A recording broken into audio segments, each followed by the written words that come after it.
Greetings and salutations, and welcome to Flintlocks and Fireballs, where a handful of mad actors will attempt to survive the treacherous waters of Dungeons and Dragons.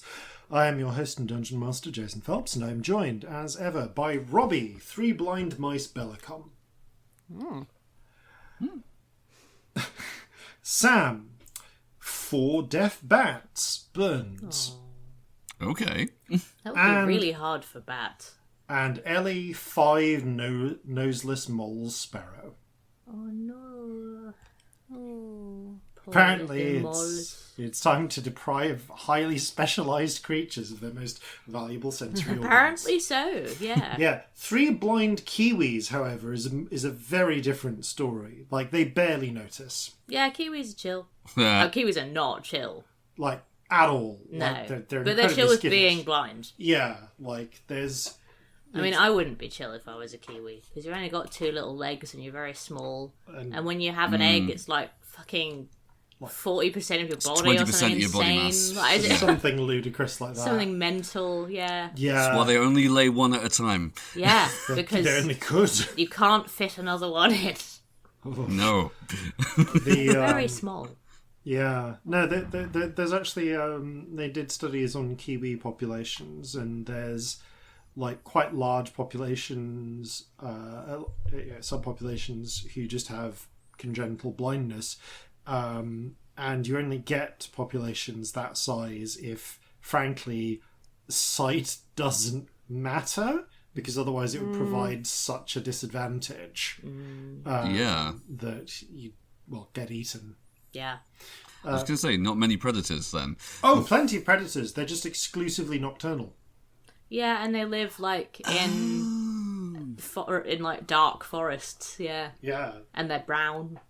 Like, their entire survival strategy is based more around like sound and smell And be teeny and do hiding. And blend being in. really small and hiding. They're really cute. I saw one once. They are. Yes, they are. Their ancestors, however, were larger than we were and terrifying. Really? Yeah. Everything used to be scarily big. I'm still disappointed that the giant sloths didn't look like sloths. That makes me sad when I think about it. Yeah. Because, you know, the giant prehistoric sloths, I thought that they were just like sloths, tree sloths, but like large and standing. And they're not. They look completely different. I was very sad when I found out. I will continue to think of them as sloths, but large and standing, and I will have a lovely time and no one can stop me. Speaking of... As is your right. Finding things out, and possibly deliberate ignorance, it's time for us to cast our minds into the mists of times and demand future us what messages from the present. It's Future Jason with messages from the present. This episode of Flintlocks and Fireballs is brought to you by you. As ever, a massive thanks to our crew members on the Flintlocks Patreon who help keep this ship sailing. There's a wealth of extra content and bonus features for patrons, including regular blog posts, extra stories narrated by the cast, artwork, and a monthly poll for the community to help design an element to go into the game. You can check it out at patreon.com/Flintlocks and Fireballs, link in the description. Oh, and one last thing regarding giant sloths.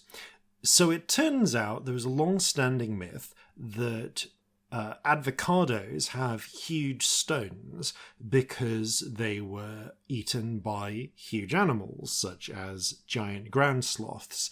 And this was broadly suggested back in the 1980s and then misreported as a conclusion which had evidence backing up. In fact, it's very unlikely. Ground sloths and avocados generally weren't in the same locations at the same times. Most likely, giant avocados have such huge pits because that's the way that humans bred them, for their own secret human reasons. Doesn't indicate that ground sloths are all like hanging sloths, but hey, there's some fun sloth avocado facts for you, Past Ellie. Back to you. Oh goodness, future us, you mean they've made a scientific discovery? That giant prehistoric sloths were in fact like sloths, but large and standing. Goodness. Excellent. This is wonderful news. I'm very excited to hear that. I'm glad that I am factually correct about this. And on that note of paleontological delusion, it's time to begin Flintlocks and Fireballs. Our land stands on the sabre's edge. Our cities are a powder keg. Brother chains brother, no one's free. A life on land is short, you'll see. So gather your muskets, gather your spears, we'll plunder the shores of Calcinea. No kraken, storm or spell we fear, so come and sail with us, my dear. Previously on Flintlocks and Fireballs. I'm actually going to change which suspense tracks we're on. Previously on Flintlocks and Fireballs, the party have been delving into a conspiracy at the heart of the city, the domain of the apparently absent lawbearer within the Cirrus Citadel. After a rather sinister dinner date, the party were invited up to the penthouse suite of Ayn Rand. Of Magnus Redfolder, the dwarven enchanter. I've got to replay Bioshock after this. Grade 6. I never played. I need to play that. You may be detecting some influences here. The architect, the self-proclaimed architect of the city's society, in as much as it exists today. While having accepted his invitation up for drinks, dessert, and a look at his exclusive artifact collection, the party were shown a series of artifacts, the third of which was revealed to be a small cloudstone pillar about a foot tall, carved with elaborate, largely arcane glyphs in gigantic, and inlaid with a complex variety of mage metals. It, like the other two artifacts, a cup and a basically tablet, were both was protected under a little sort of dome of sky glass, clasped shut with some sort of locking mechanism. After, in the moment that you realize that Scamp recognized it as being a sort of inverse cousin of the spirit repelling pillars that you found in the void, in the sort of like hidden away iridescent moth world within the Broken Ways, the place where Mothman ultimately met his end. R.I.P. Yes. His parents are dead. His parents are dead. His fists are vengeance. I wrote a poem. Did you like it? I did. Scamp recognised this as what Magnus proclaimed it to be, a spirit trap. Boo. Whereupon he immediately activated it, slammed the dome down, and locking it again, and locking it again, and the pillar activated. Now, a few things happen simultaneously here, but before they happen, I'm going to re-describe the penthouse.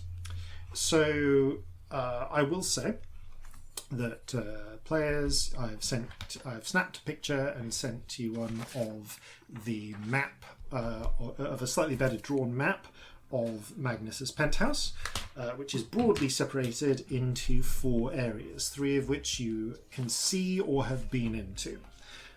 So to go in my classic sort of, north is up fashion, the door through which you came in, as far as you can tell, the only door into or out of the penthouse, was to the south and was in the lounge. That leads back to the stairwell. The lounge has a gorgeous floor-to-ceiling window to the west, through which no doubt one could see a glorious sunset, sans sun. It is worth noting, I'm just going to grab the inscriptions here. It's got the door you heard click shut as it closed, and appears to be made of gorgeous mahogany. It is also you also noticed that all of the outside the sound from the stairwell immediately shut off as soon as the door closed. And that's the door from the lounge. The door from the lounge. So that leads out, basically back to the stairwell. Within the lounge, you passed by there are a pair of beautiful wooden chairs covered that are next to a gorgeous table with a surface of glass atop a carved oak sort of central pillar. The walls in here are covered in paintings and sketches held in gold-painted timber frames. Now, the next room, which you are, as far as I'm aware, all currently in, unless I know that some of you separated your, Scamp at least deliberately stood back. Did you stand back all the way back into the lounge or in one of the other rooms, or are you still in the bar area? I don't think I did stand back. I stood back. That could be what you're thinking of. Yeah. He said, "Do you want to see my artifacts?" And I got a weird feeling and stepped back. Okay, you stepped back. I was looking directly at the thing to identify it. Got it. So you have the choice of starting not in the bar. Mm-hmm. Everyone else is starting in the bar. The bar itself, you can see on the south side. It is literally the bar. There's a fine mahogany bar with matching bar stools of the type with the little spindly legs, 3 spindly legs. You can see sunk into the bar there is a sink with a tap. This place appears to have running water. Celestia, you know about running water. You grew up in the Underdark. Dwarves have had running water and inside plumbing for millennia. Mm-hmm. This is no surprise to you. The bar itself also has shelves with various bottles of spirits behind it, including one of those classic ones, which is like a huge seltzer bottle, like a big old one full of water, where you can put, you can run a pump to spray water into a drink to make it fizzy. Yeah. Mm-hmm. Yeah. The other side of the bar, on the northern side, are the 3 pillars with the little artifacts on. The central one has has what I'm going to refer to as the spirit trap. So that actually is everything in the bar. You can see into the bedroom, though none of you, though unless Celestia you particularly want to start having moved slightly into the bedroom, none of you have entered it yet. There is, but through the open doorway, you can see the edge of a huge 4-poster bed. There are armoires that are on and other sort of cupboard-like things on the walls near the bathroom. And you can also see the more floor-to-ceiling windows from which Magnus can presumably get a great view of the sunrise. Mm-hmm. You cannot see the bathroom because the doors are closed, but there is a door to the bathroom from the bedroom and from the bar. We will cover that should you decide to enter the bathroom at any point. Okay. Now, It is also worth noting it is night. It is probably close to midnight at this point. Is something evil lurking in the dark? Yes. Oh, undoubtedly. And the room and the entire this whole apartment is lit by dwarf stones, little magical crystals in the just slotted into the ceiling like light bulbs. The moment that Magnus activates the spirit trap, a number of things happen. Magnus slams the glass dome back over it. The spirit trap begins to pulse in a way that it creates a sort of distortion. Like there's a slight sort of distortion to it that is very, very obvious to Celestia and Corzin. But I'm going to say that you can. That it almost gets a slight nimbus around it. That means that even those without spirit sight can see it is activated in some way. A nimbus in this context.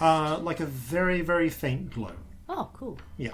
Yeah. I'm glad I asked. I was picturing like smoke. I had the wrong thing in my head. I'm glad that I asked what that was. Clouds, because a nimbus is. That's where my clouds. brain was, like cumulonimbus. Yeah, but that's not actually right. Yeah. Now, the to those of you who are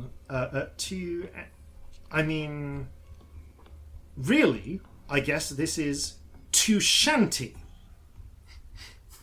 And probably Jeffrey, potentially Jeffrey, the most immediate sign of what happens next is the fact that all of the lights start failing.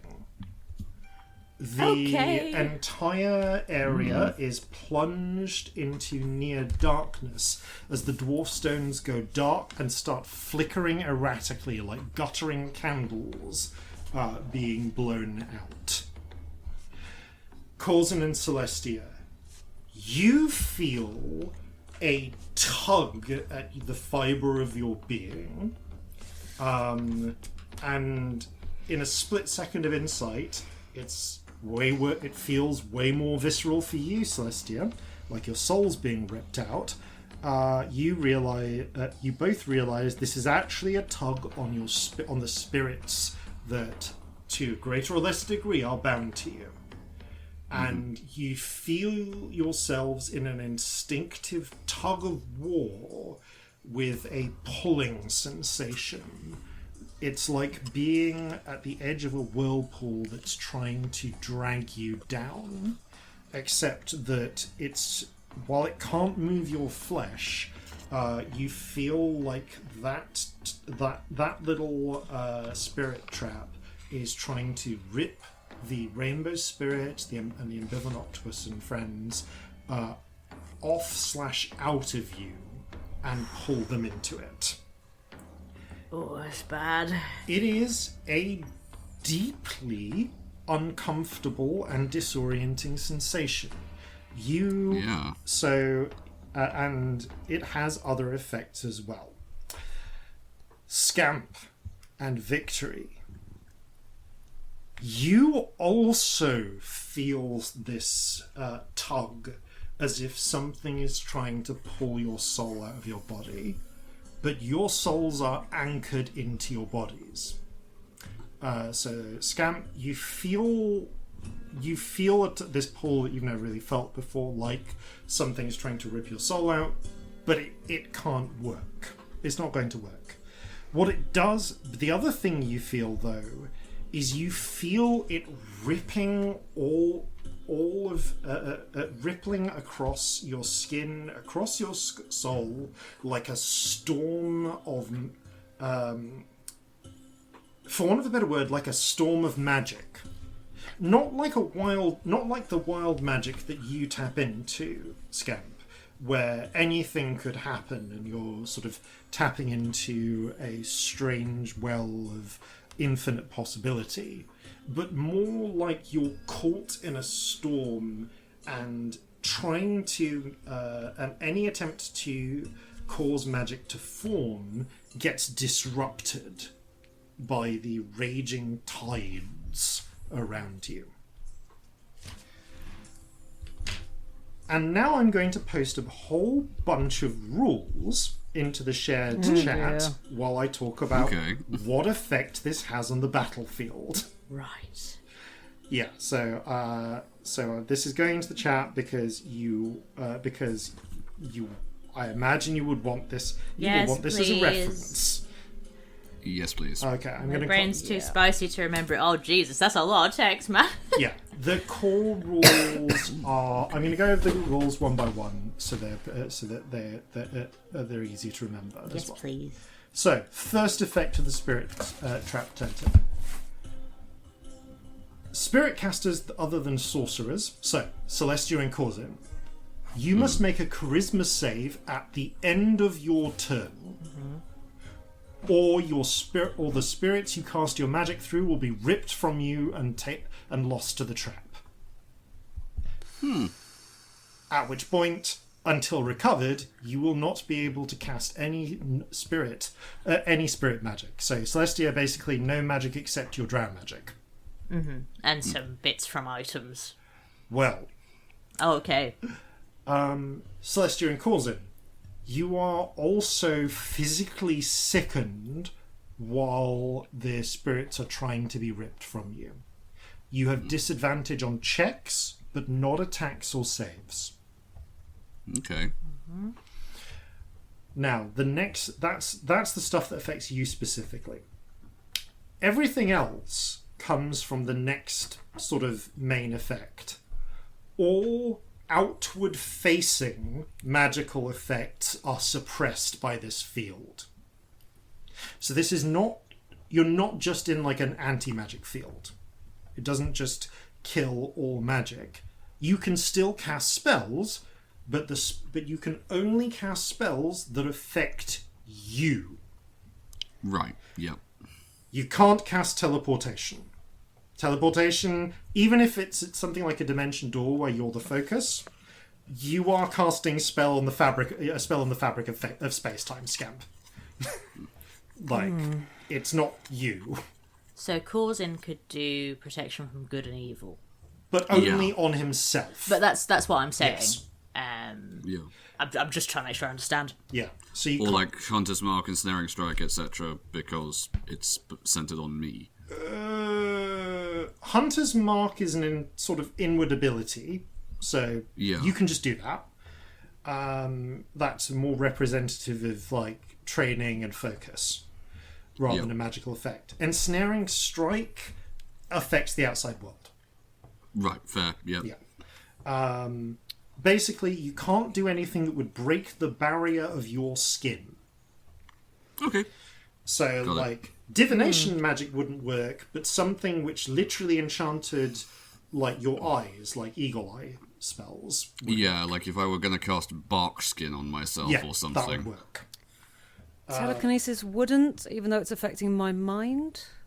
Because it's affecting... I don't affect the objects with the spell. I affect my mind to give me the ability to move objects. I don't distinguish psychic powers as being separate from magic in this setting. Cool, I'm just checking. Yeah.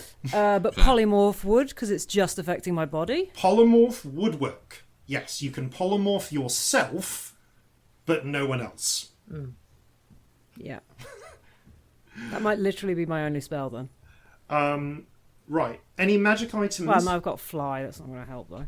Magic items lose any property that relies on them magically affecting the outside world. So a property that affects just the item, but not necessarily the wielder, still functions.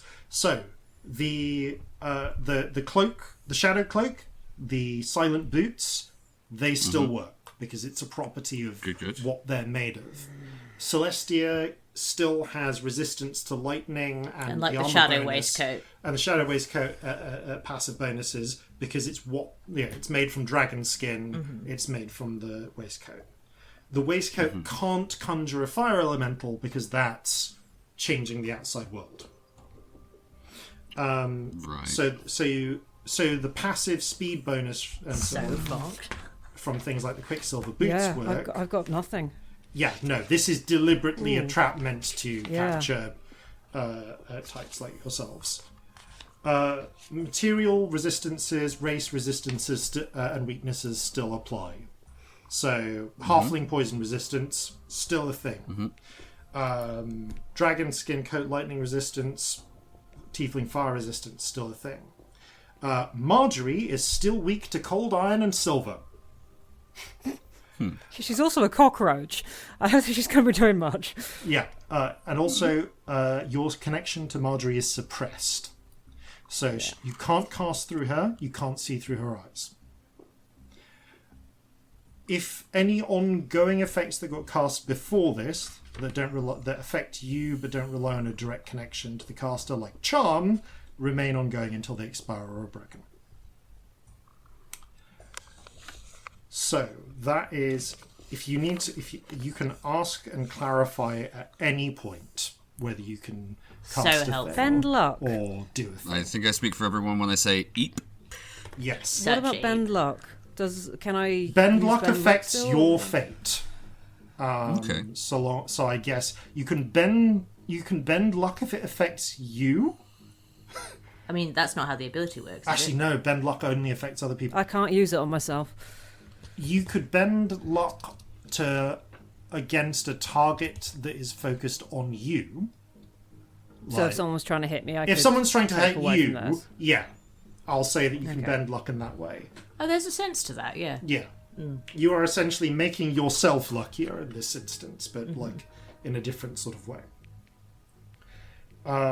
So there are some effects, like I would say things like certain, like some of your bard glamour abilities, Celestia. I'm looking at it. I'm trying to figure out. Like, I don't think the command ability Definitely not. would work, but the stuff where you become inspiring works. Inspiring words still work. Inspiration still works. Inspiration still works. Because I'm looking all sexy and saying something. Yeah, because that doesn't stem from magic, that stems from your ability to urge your friends on. Got you. And like Mantle of Inspiration would still work. Yes. Because that's to do with me looking hot. Because it's something that changes you. I'm just so hot that you get like 11 hit points, basically. Yeah. But that's literally like pretty much how the ability works. You are literally inspiring I change me, people. and you look at me, and you're like, "Wow." Yeah. So this is so yeah. And things like Unbreakable Majesty, where it's really hard to hit me because I'm sexy. Yeah. Yeah, Basically, this is a combat where loopholing is encouraged. Yeah. I've got no damage. Okay.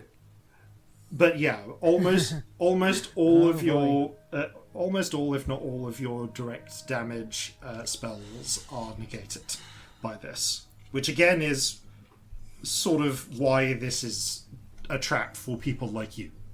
I'm just looking at my gun My for the first indirect time in like ones are- 3 years of D&D. I've I got can't remember no when I last weapons. shot someone. What was that? You I've got got a no knife. weapons. Nothing. I don't have a knife. I have a knife, not a dagger. It's not a knife you can stab people with Got properly. your fruit knife, yeah. Yeah. Okay. I will note that you can grab weapons that Corzin is wearing. Oh yeah, and he won't stop because you. Corzin will Just not stop putting that you. out there. Yeah. You can, I can't use them though. I don't know how to use them. You know how to use a gun. You were like a gunsmith. Yeah. I mean, you may not be proficient in using them. I'm not but, proficient in actually shooting one. Fair. But you know, Are I can't pistols use not a bow. simple weapons in this setting? Yeah. I don't know. actually, no, they are simple weapons. Yeah. I've got a couple Yeah, of so you grenades can. that are suddenly really attractive. Yeah. Yeah. Yep. Basically, any like non-magical grenades, things like that, really effective. Unfortunately, the lightning glyph in your crotch. I not was effective. kidding off air when I was like, well, it's fine. I'll be fine in a fight without magic because I'll just kick them with my kicking feet. And that's like about where we're at, if I'm honest. Jason didn't tell us exactly how bad the effects were. We've just been speculating like motherfuckers since last week, obviously. Yeah. All of these effects are in place while the spirit trap is active, basically. Okay. With that in mind, can I please ask you all to roll initiative? Yes. 17. Oh, shit. 13. Oh. Okay. That is a dirty 20. Oh, well done. Nice. Yeah. Get in there with your fruit knife real quick. It's a bar full of bottles. What? Throw Jeffrey at them. Yeah. One last question. I said everyone's in the bar. Celestia, you have the option to start in either the living room or the bedroom. I feel like my instinct is saying if you were trying to back off because you were worried, which is like what I did last time, you would go towards where you knew the exit was. Cool. So let's say the lounge. Sense. You start in the lounge, which means you will see a thing when it comes to your turn. Or actually, slightly before your turn. Yeah, I don't imagine I'm far into the lounge because it was like a couple of steps backing off because I was worried rather than actually running. Oh yeah, but you're close enough to see a thing happen, which is important. Meanwhile, Scamp and Corzin, I'm going to say you are both basically next to Magnus. Where's Magnus? Right. Who is next to the artifacts, Cool. the three little dots. Gotcha. Victory was slightly further back at the bar. And I'm going to say the shanty was also by the bar for convenience. Okay. All right.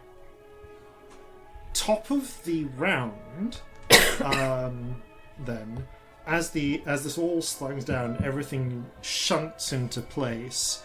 Top of the round, Magnus, as a quotation mark legendary action, is going to lose his damn notepad. You have to kill him so dead, even if it's not in this fight. Oh, yeah. Yeah. As a quotation marks legendary action, Magnus will monologue. The giants were master enchanters, but where they truly excelled was the art of shaping spirits. Right, Scamp, now it's your go. Ooh, okay. This box that he's put it back in the case. Yep. It's made of like a special glass rather than just normal glass, isn't it? He's mentioned that he has the secret of making sky glass. So yeah, it's safe to assume that. So it's not going to just be an easy smash the glass. I mean, I don't think you've ever tried to smash sky glass. But it's going to be like if I'm assuming it's like the stone.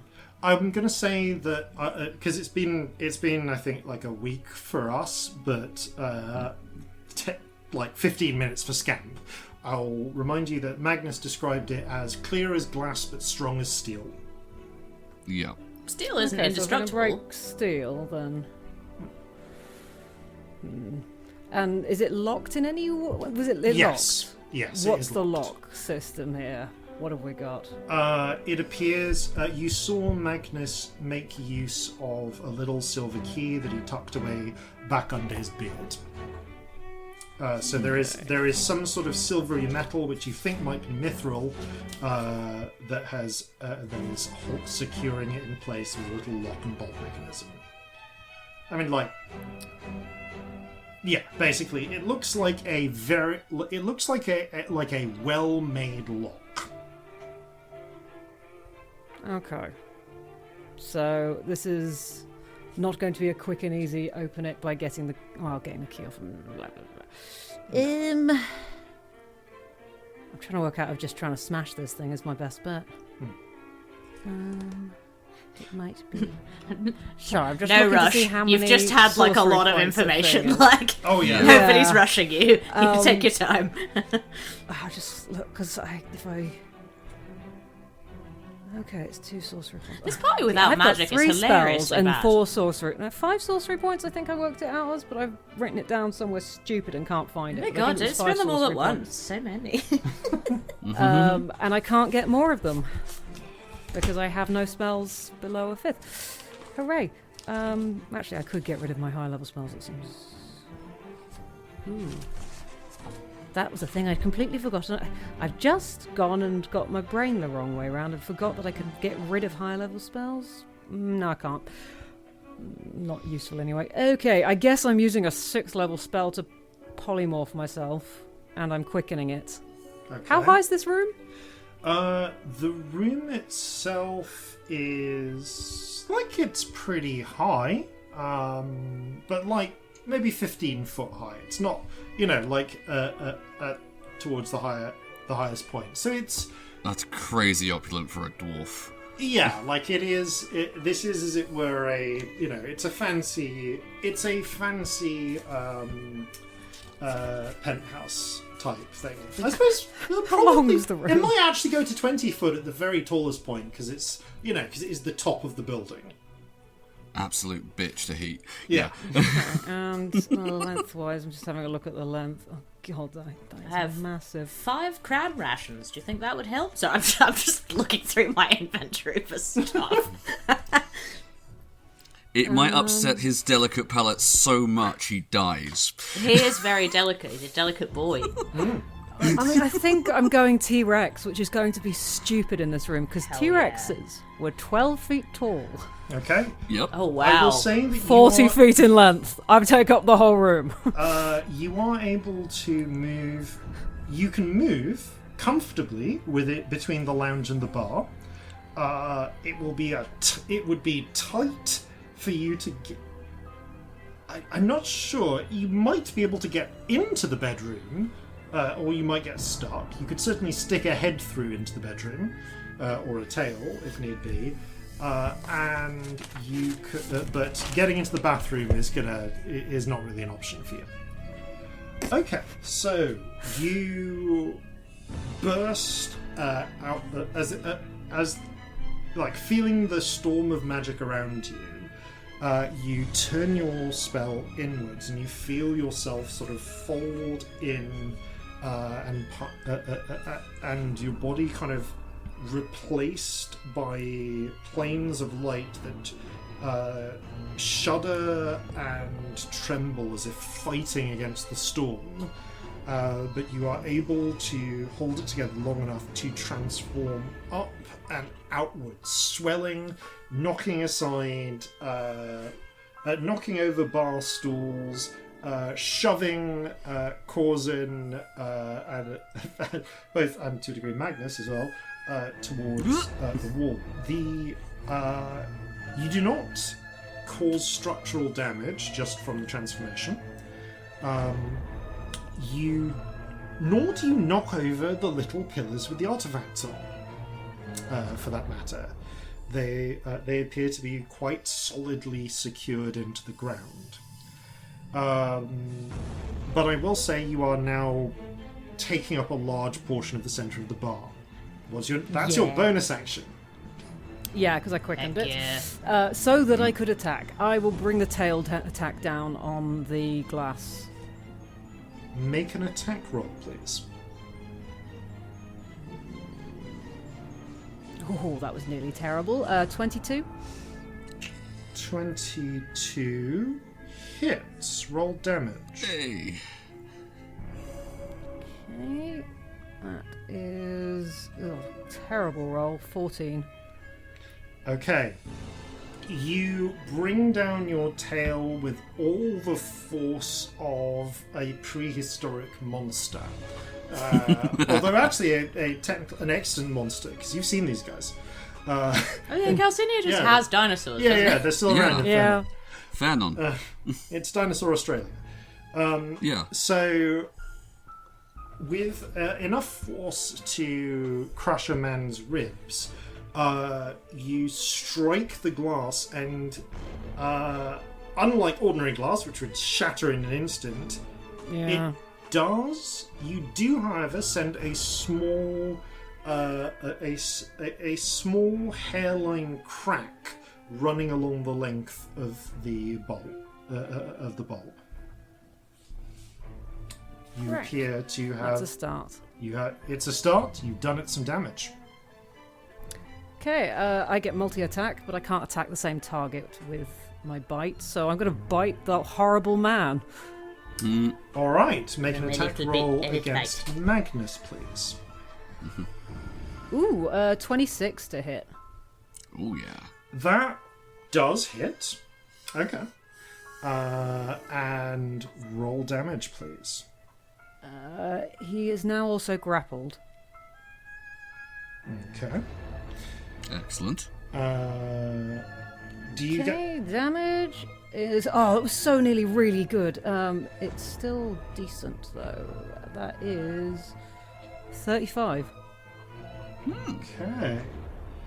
You grab hold of Magnus in your mighty jaws and pull him up. I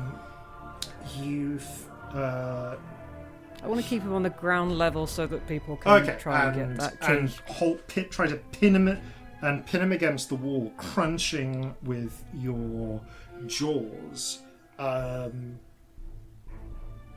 You make contact. Magnus, with somewhat alarming speed, unfolds his hands, and with one hand and the other, grabs either side of like your upper and lower jaw, and strains against them, holding them from closing onto him. So he's taken damage, but but it's been less effective than you would expect, and he's not yet really even scratched. The heck is this guy? Good question. Yeah. Anything else you can do on your turn?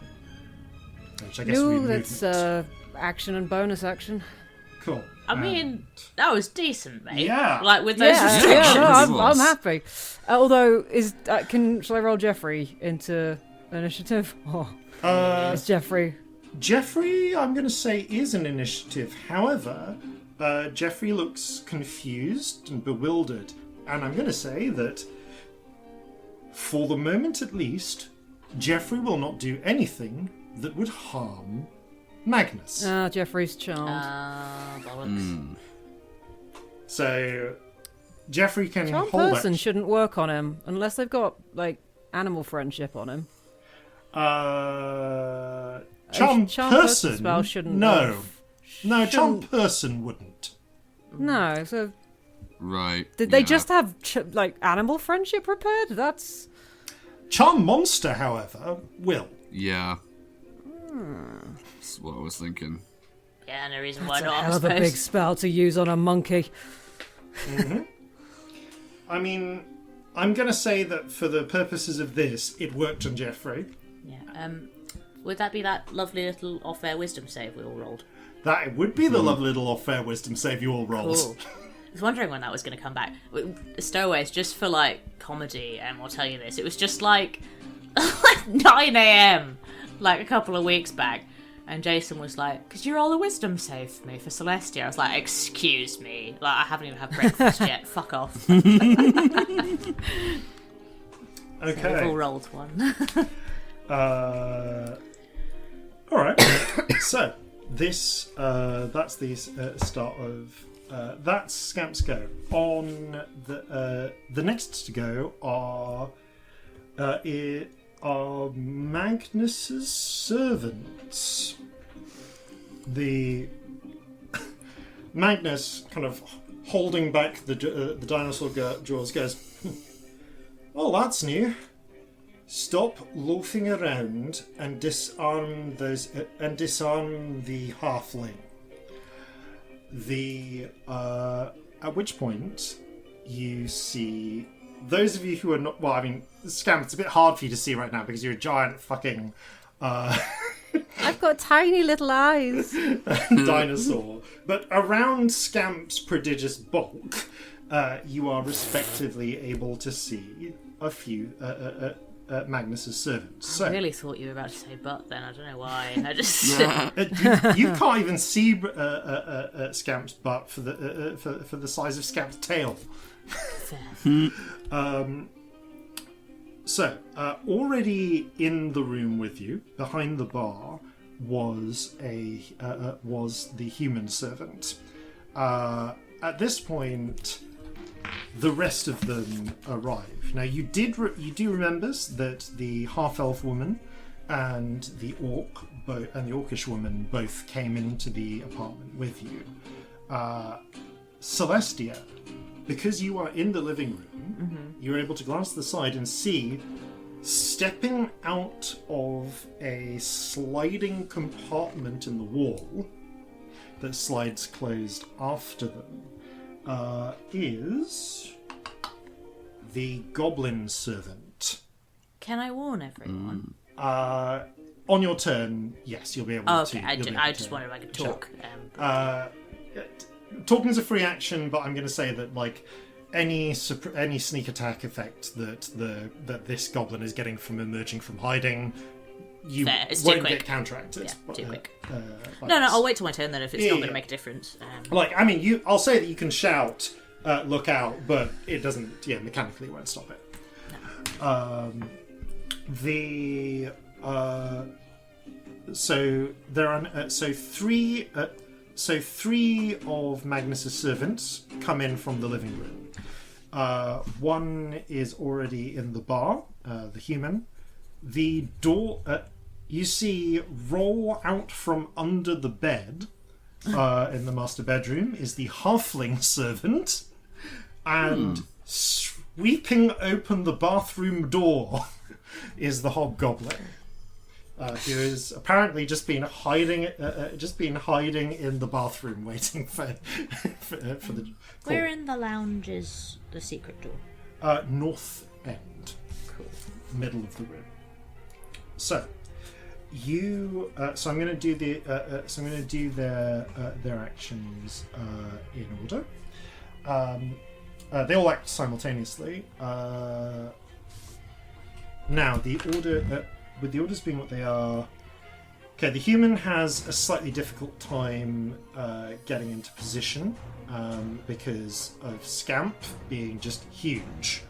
But it is a short enough distance that they are just about able to get to Corzin. Interestingly, Corzin... Yep. Two things strike in effect for you. One... obviously, all the magic that's happening is suppressing your belt of eyes. Oh, right, so I only have the two eyes that are in my head. Yeah, it's a suddenly disorienting moment because the belt of eyes does cast magic onto you. It is not casting magic onto itself. So it's so the effect is suppressed. It's like the eye... Right. It's like your connection between the eyes and your body is blinking on and off and like hard to sustain. That is very disconcerting. But am I still able to perceive that, like, there's Magnus and three other people? So there is still room the that flickering aren't my light. companions? Yeah, you're not in absolute darkness. Right. You've kind of got the flickering light, so you're in like low light conditions, basically. Okay. Important thing to know. A thing that you also notice is that the human and the halfling rolling out from under the bed both do not seem to be affected by the darkness. Okay. They proceed towards you unerringly. Like, they know, Yeah. or they can see. Yeah. Right. Celestia, I'm going to say, because you were in the lounge, you also see a different thing as well. You notice that in the moment when the pillar activates and the activated, the two servants in the lounge both had a moment of blinking and shaking their heads like they were suddenly disoriented for an instant. Sorry, who was disorientated? The two servants in the lounge. It was like they momentarily got disoriented and then before they got their wits together. Okay. Now, when he closed the pillar. yeah. In fact, I'm going to say you can see, you were there close enough to see it, but all of the servants that you could see initially had a momentary disorientation. So the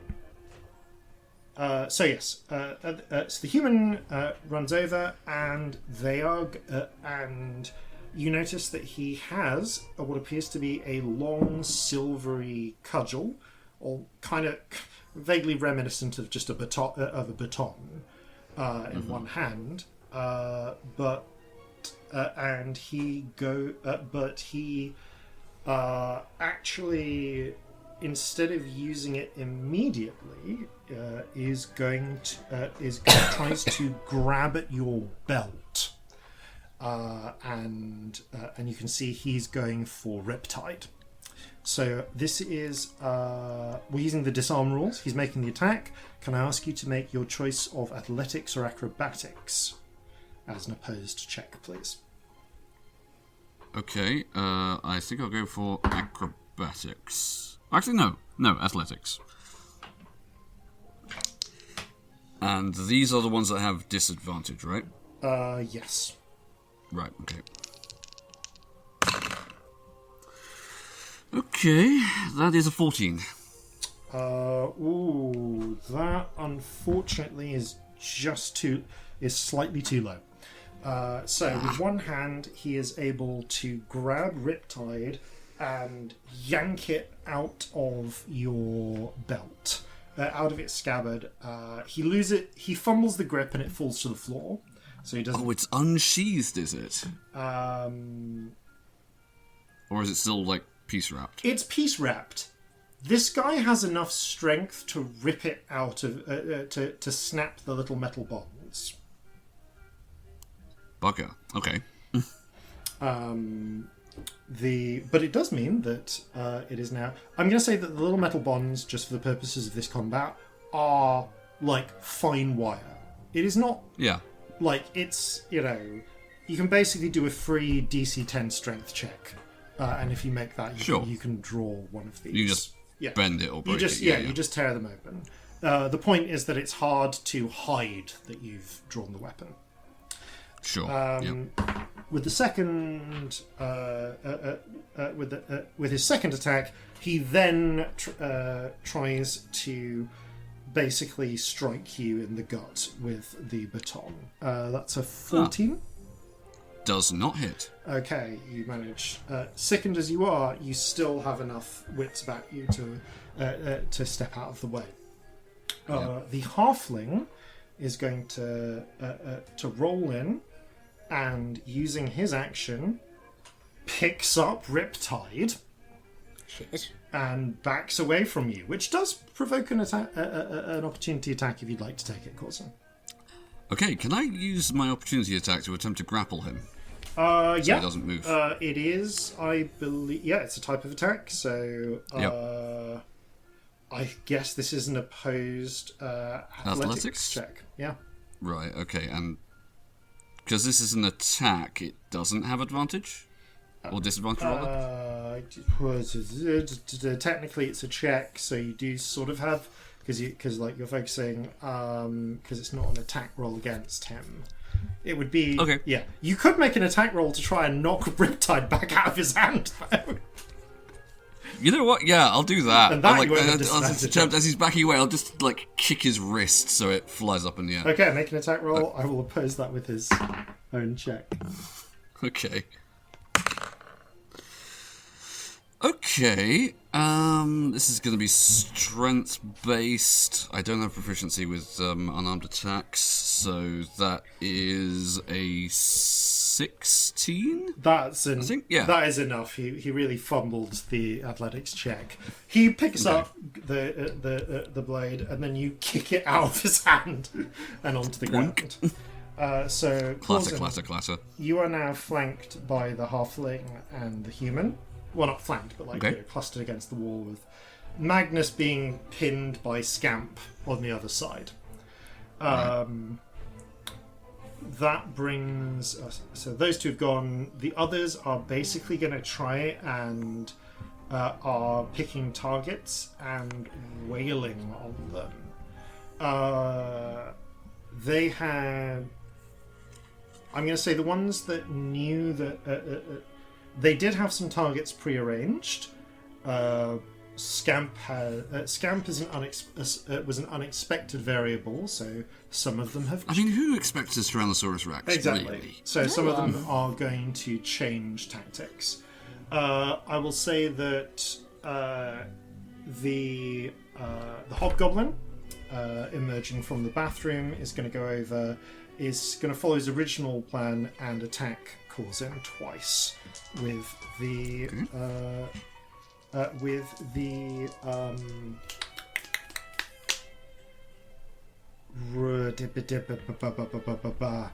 shit, what's the word? Baton. Thank you. Sorry. Oh. Were you thinking truncheon? Yeah. No, I just blanked on the word. It happens. It's fabulous baton. Yeah. We've all been there. Okay, so that is... Yeah, no, the lowest of those is 21. So both of those hit. Yep. And I'm going to say that you take some damage. Specifically, you take 8 plus 6 is 14 bludgeoning damage. 14 bludgeoning damage, got it. Right, the other 3 are just going to wail on Scamp at this point. I believe classically the rule... This is a weird... is generally it's rolled against the damage you take in one round of attacks, because otherwise you're going to just be rolling like a stupid number of concentration checks. But that might also make it just an impossible check, which is... I mean, if that's what... Either way is fine, but Sorry? It might become impossible. Cool. Yeah. Cool, in which case, all the attacks from... Basically, like... I think if you roll them all into one stack of damage, that would be an impossible concentration check. And that's... It's not one attack, it's a series. It's a series of attacks, fine. Let's do this. In which case, you may need to do up to 6 rolls in succession. That's fine. Okay. So I'm just going to do these as pairs then. So the half-elf, orc, and goblin are all going to go for yours. What's your armor class, by the way? 13. I'm a dinosaur. Yeah. No. I'm just checking if any of those could be bend lockable from the first 2. Okay, so that's 3 attacks hit, 1 miss, and... okay, so 3 attacks definitely going to hit. 1, you've got a 50-50 chance if you bent luck. No, I've got 3 sorcery points less. I absolutely am not gonna. Cool, that's fine. In which case, you take 4 hits. I'm pretty sure that none of these are going to go above 10 damage, so individually. Cool. So can you please make 4 concentration checks? Yep. Okay. First one is... Where's my concentration modifier? Where's my con gone? Scrolling the wrong way. I mean, it's definitely going to be fine because it was an 18 on the dice, but just for future, so it's a 26. Although, is this the dinosaur's constitution or mine? The dinosaur, isn't it? It'd be the dinosaurs. Which is... I mean, lower because it's not proficient, but still, that was a natural 20 on the second one. Hey. The third one is 17. And the fourth one is 14. Yeah, I mean, the highest possible damage that a single attack could roll, and did roll, was 13. Was 11. So basically, it was do you crit fail? Yeah. Well, my modifier is 4, so with this, there's a dinosaur, so it's a lower roll. A 6 would be just a pass. Cool. well, so far so good. So far so good. Yeah. All of them were fine. The point is, like, you basically just got to hit DC 10 for all of these. You take a total of 39 points of damage, however, as they leap at they physically leap at you from the sides to. Oh no! I'm under 100 hit points now. Whatever shall we do? To try and take you down. Love how cocky we're all pretending to be right now. I know. I am fucking terrified. I'm sweating. Is anyone else? It's a comfort thing. Yeah, it's entirely just a. This is going to go badly, but fuck it. Okay, that brings us to Corzin, I believe, is next. Okay. How's he doing? Yeah, so Corzin, you have just like this horrible sense of like it's sickness. a ripping sensation. Yeah, isn't it? yeah. Being drawn towards the artifact. It's horrendous. All right. Well, I'm going to try and get away from that. Yeah. First of all, I'm going to note, by the way, picking up an object on the floor takes an action, which is why it took the halfling. The halfling spent an action to pick it up rather than attacking you with it. Okay. So good to know. He doesn't have it. You don't have it. Currently, no one has Riptide. It's just on the ground. Right. Okay. I suppose it would also be an action to kick it further away. I mean, it's probably an attack. I would count it as an attack to kick it further away. Like, that's fine. Okay, well, I do have multiple attacks per round, so that does change things. Right, okay, this is what I'm going to do then. Basically, if you make AC 10, you can kick Riptides. Okay. I am going to reach into my pocket and take out the small bag of giggle dust that I've had for so many sessions now. Ages. I am going to attempt to throw it up in the air and disperse it over a wide area as a distraction while I kick Riptide away from any of the other hostiles in the room and use the rest of my action, opportunity attacks and all, to get after it as quickly as possible. Okay, that is fine. So roll the attack against Riptide, and while you're doing that, please remind me how the Giggle Dust works. Okay, Giggle Dust is it's basically a recreational drug, but I think what it does in the short term is it basically works a little bit like Tasha's hideous laughter. That's pretty much in that you are incapacitated with laughter for a brief amount of time. Well, I'm not gonna lie, my move might be good. Did I explicitly give a radius on this when as part of the thing? No, but I would imagine in this case, radius is based on volume, because I'm basically just upending the thing into the air. Yeah, you're upending the thing in the air. I'm going to say that DM's discretion. It's everyone close They're in by. melee with me, so I was thinking at least 5 feet. Yeah, it's based. I'm going to say a 5-foot cloud. I will give you advantage on the con save. For this, because you knew it was coming.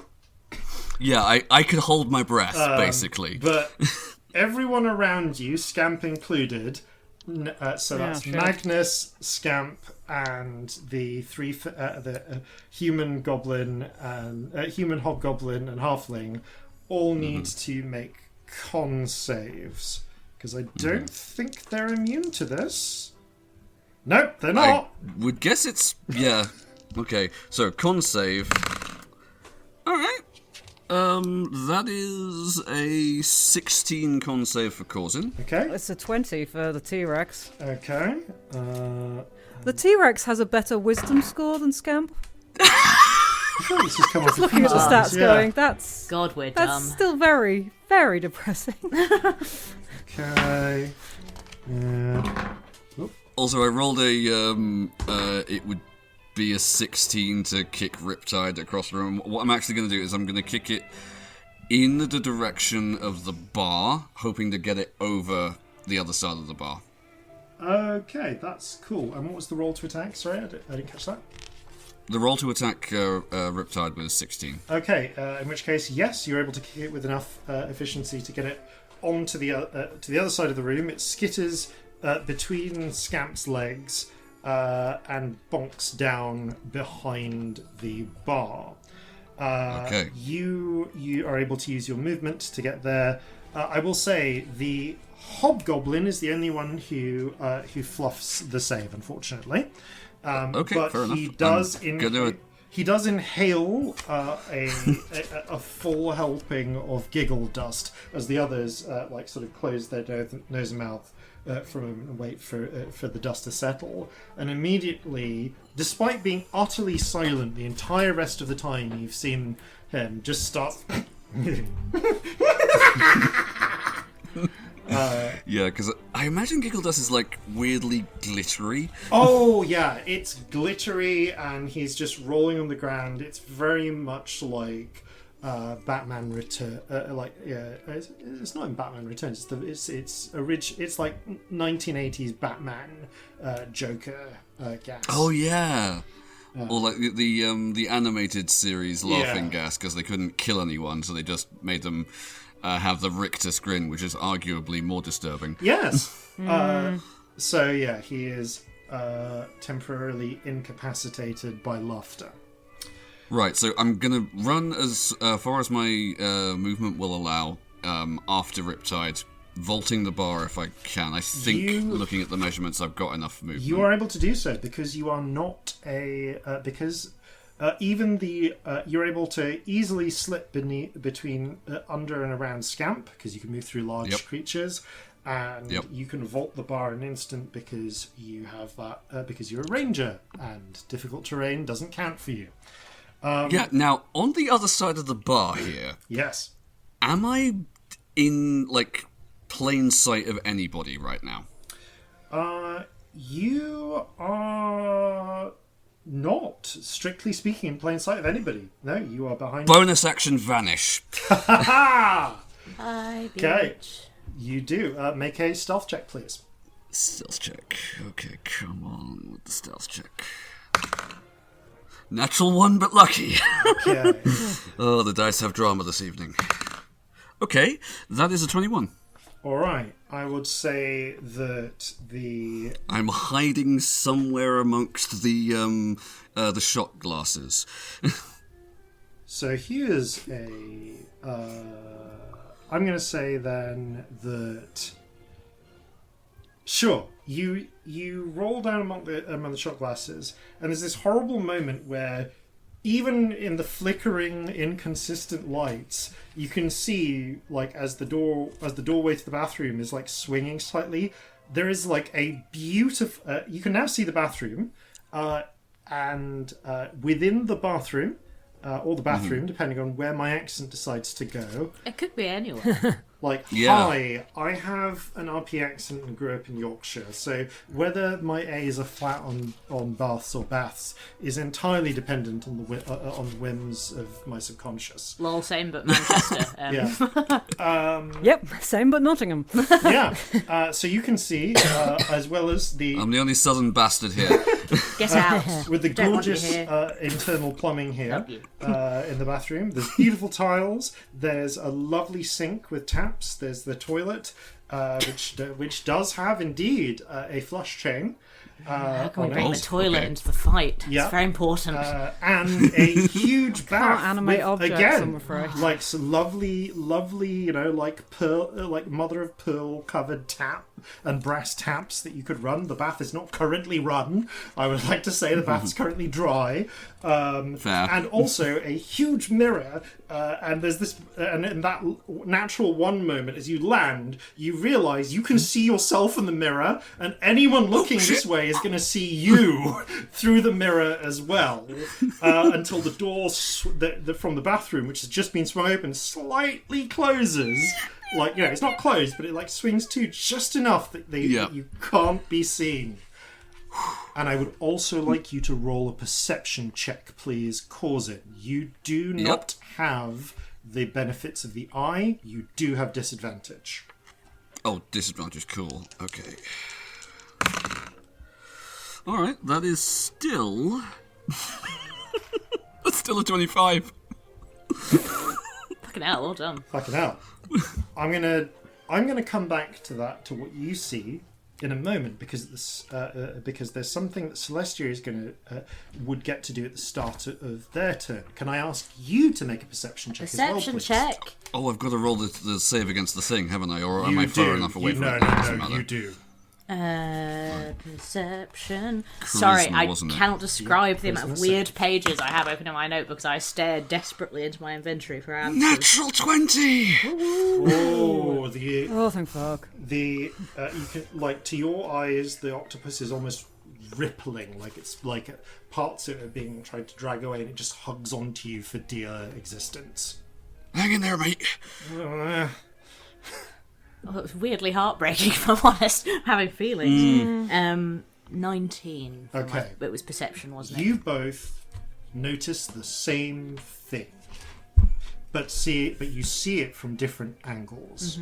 Celestia, you see this in the dark glass of the living room floor-to-ceiling mirror. Corzin, you see this What's the mirror? in not floor-to-ceiling window. Cool. Because it's dark and there's flickering lighting. It looks like a mirror. Reflections Yeah. are happening. Yeah. Corzin, you see it briefly in the mirror in the bathroom, just before it closes to enough that it gets closes slightly enough that you can't see it.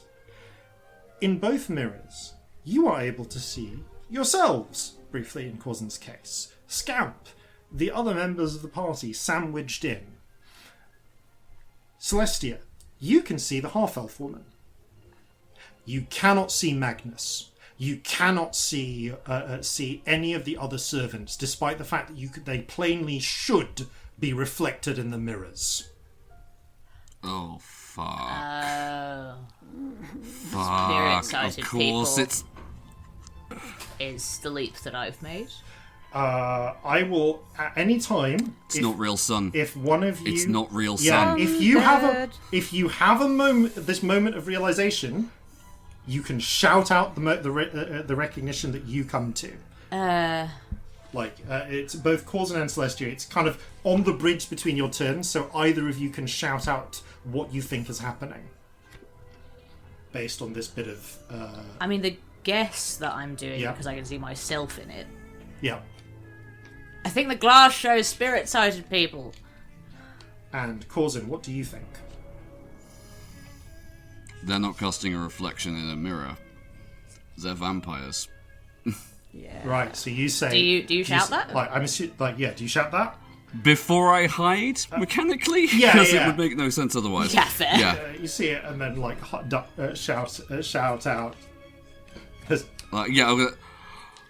Oh shit, it's not real sun here, they're vampires! And then you would duck into hiding.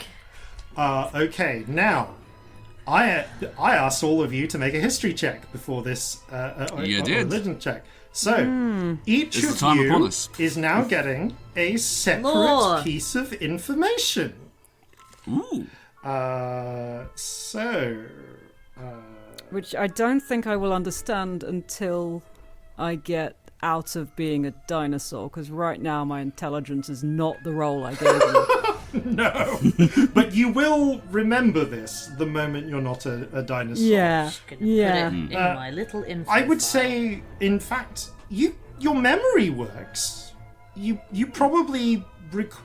I will say, for the sake of generosity, because this is a tight fucking fight, that you remember this. You just can't communicate it because you're a dinosaur. Fair.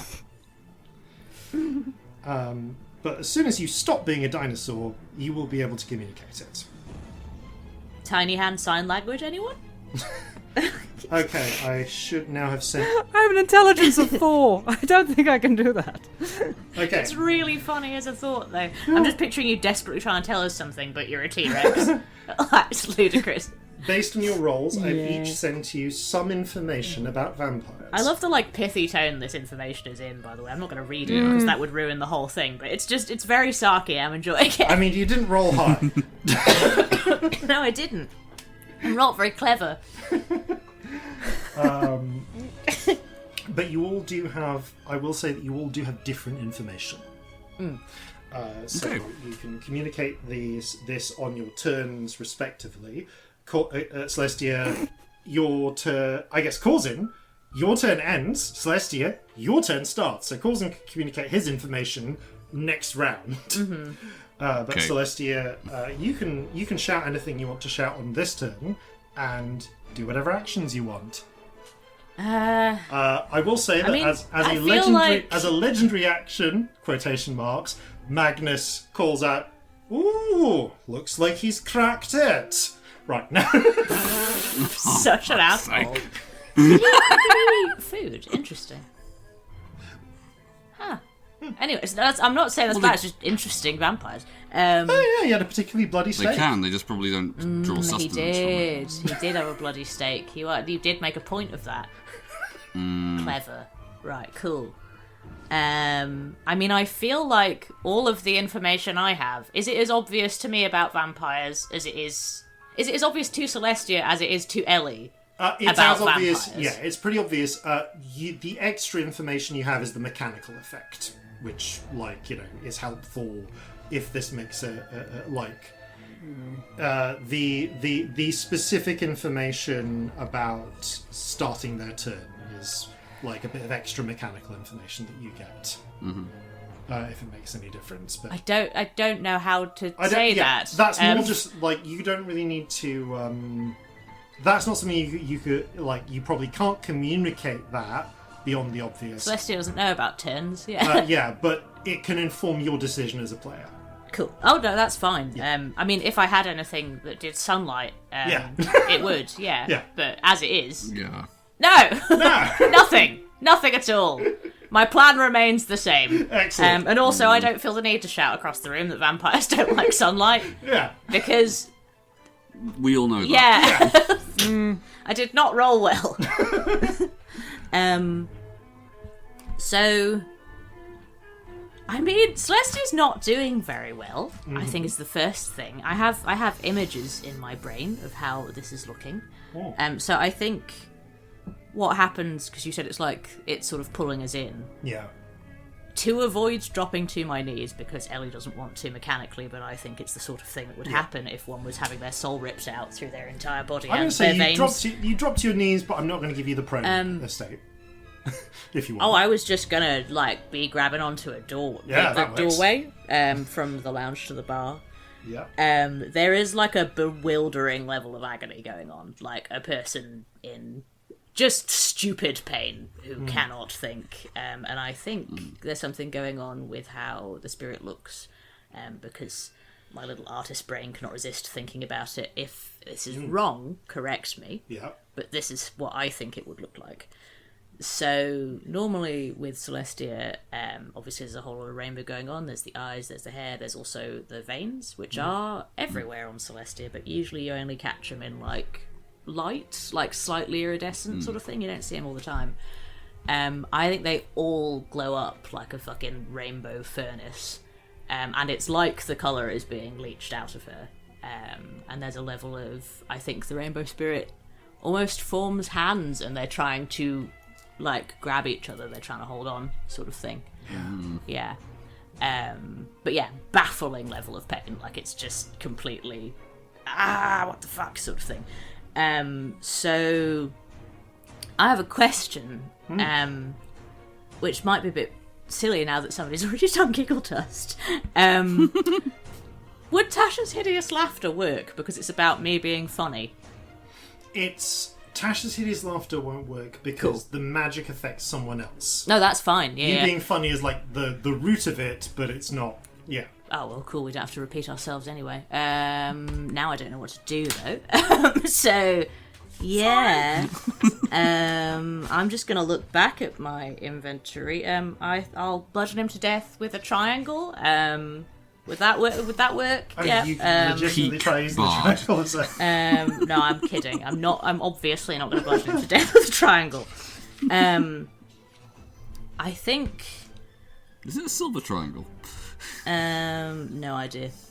We didn't decide. We haven't decided. Yeah. I think I'm still thinking about the pillar, to be honest. I think I'm struggling to think about anything other than the pillar, and there are pain sounds happening. So I think I'm going to think about the pillar, and I'm going to do two things. One's going to be in self-defense because I think trying to keep together and trying to, keep safe would be up there. So as all these rainbow veins are flaring up horribly and the hair is like crackling with lightning and all that stuff, I'm going to invoke the effect Unbreakable Majesty, which basically means that DC 18 charisma to attack me to any capacity. Nice. If they fail, they move target or waste their attack. So up to you how you want to play that. But yeah, I'm invoking that because I think there's a level of like knee-jerk self-protection that happens. And I'm also gonna grab a long neglected grenade off my belt, and I'm gonna sort of shaky hands, like pull the pin out with my teeth, spit the pin onto the floor, and try and chuck it at the pillar. Okay. And do a bit of damage. It's not great, but it's something. It's not weirdly, the rules in this technically require an attack roll, but I'm pretty sure that grenades actually usually work as a DC 12 dex save. As a usually. dex save. So can I ask you to just roll the damage, please? Yeah. And I guess I will roll like a as if it had 0 save ability check just to. It's a stationary object. Do they usually get saves? They don't, do they? Oh, it's literally just the effectiveness of it. Okay, fair. Yeah. Like whether I 10 half damage or anything. Okay. Oh yeah, it's not good. So I will say that because it is clustered next to, it is right next to Magnus, as mentioned. So Scamp, can you also please make that save? I rolled a 13. Cool. It does indeed. The grenade rolls on strikes the glass kind of as it's rolling down. The fuse gets to the center, and there is a as it explodes and sprays shrapnel. You got 13, so I guess that'll be halved to 5 damage. And I've rolled a 16 on my concentration. Cool. Yeah, sorry about that, but you're a T-Rex. And, it's fine. I think it's very person in agony kind of instinct of just make it fucking you're stop. You're trying to damage the thing I'm trying to damage. It's Magnus, for his part, does take the brunt of the explosion and looks slightly singed from it. The glass, however, does not shatter, but that crack feathers outwards a bit more. It looks like the blast is at least weakening, creating a weak point on it. Cool.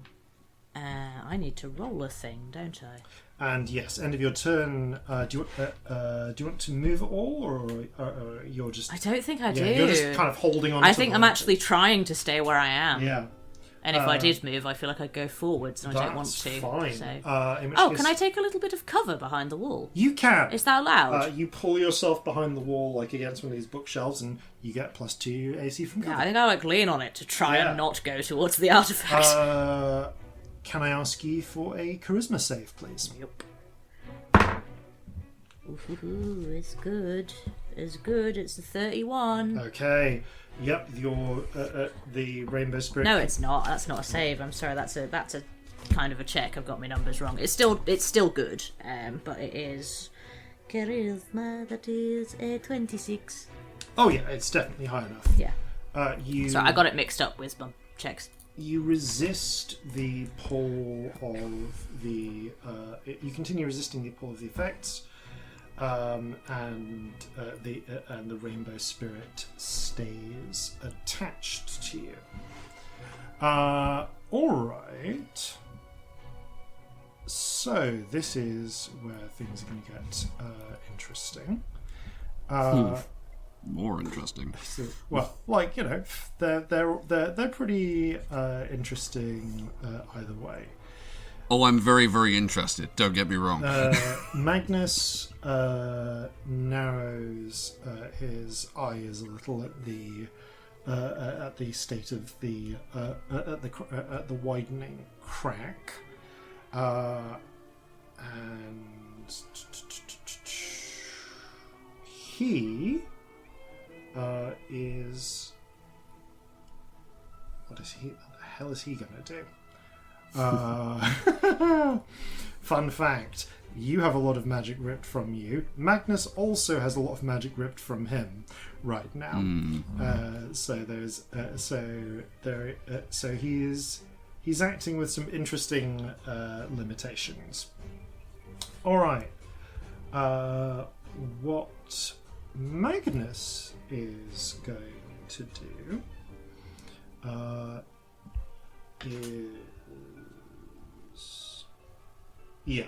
Magnus is go.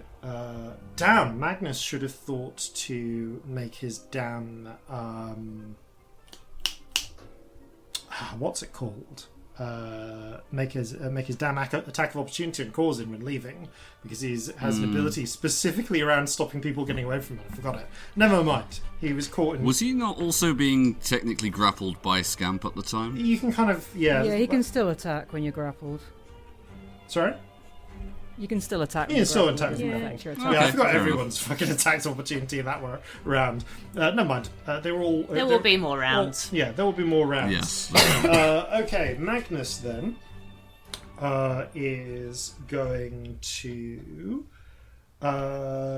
take a bit of a different approach. He is going to try and grab onto. Okay, he's going to try and do this in a strange sort of way around. So you're grabbing onto Magnus at this moment. Magnus is going to make an attack against you, Scamp, and in this sense, you've got him grappled. Well, does a 20 hit your armor class? Yeah. Yes, it does. Okay, so he, pushing his arms against you, trying to prevent you from crushing him, grabs hold of your jaws more tightly, and anchors his feet on the ground and goes, "Now, the thing is, you think you got hold of me, but actually, I've got hold of you."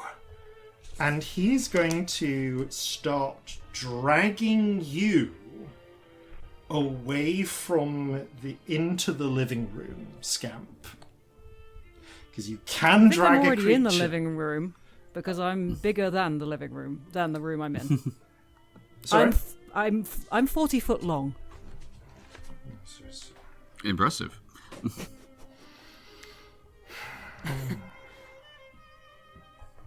Okay, this is. And the living room is 20 feet. The living room is 20 feet. And the bar is 25 feet. I take up both of the rooms. The bar is 25 feet. You can I'm curled around a bit, I guess. My you tail have is to be probably curled around a bit. me, otherwise I'm not fitting. You in this necessarily room, have to be curled around you because they're because you're attacking a thing that is next to Magnus with your tail, while also trying to beat him with your mouth. Right. Okay. In which case, I'm going to change what he's doing a bit here, because what Magnus is basically attempting to do is limit your ability to attack the artifact. Yeah. His movement is 0 right now because he's grappled. So this is in a weird position here where, like, what happens when two characters grappling each other? Yeah. Because normally, if you've got someone grappled, you can use your movement to move them. Yeah. But his speed is currently 0. His speed is 0. Now I guess your speed is 0. Right, I am fucking house ruling with each other. I mean, DM's discretion. It's a DM's yeah, absolutely. Like, yeah, I'm just going DM rule of fiat on this now, because while I did say this is all about rules lawyering, there is a point at which there's a point at which we can't progress. So, fine, you're tied up. He's tied up. What he is, I guess then, what he's going to do is he's going to adjust it so that he's got one leg, he takes one of the grips with a leg, pulls so that he can free his hand and grab hold of your tail. There we go. The point, so that completely changes what I was planning to do. Instead, then, he is just going to try and tie your tail up more. Okay, he's grappled. Mechanically, I actually cannot stop you from attacking the artifact. There is no way for me to do that, because if he ties up your tail, you can attack with the mouth. If he ties up your mouth, you can attack with the tail. So instead, we're going to go rule of cool here. You've still kind of got him in your grasp. He is going to, while still fighting your grasp, reach round and basically sort of clamber around the side of your head, even as you're still struggling with him, and is going to try to bite into your dinosaur-sized throat. Absolutely. Om nom. What's your armor class? 13. Technically, you got 50-50 chance if you wanted to bend luck on this. No, I Cool. don't have the points. Then he makes connection. Right. This is sometimes ludicrous. The way these things go. All right. Oh yeah. Yeah. Yeah. So that is 17 plus. Okay, so you take 21 points of total damage. Please roll your con save.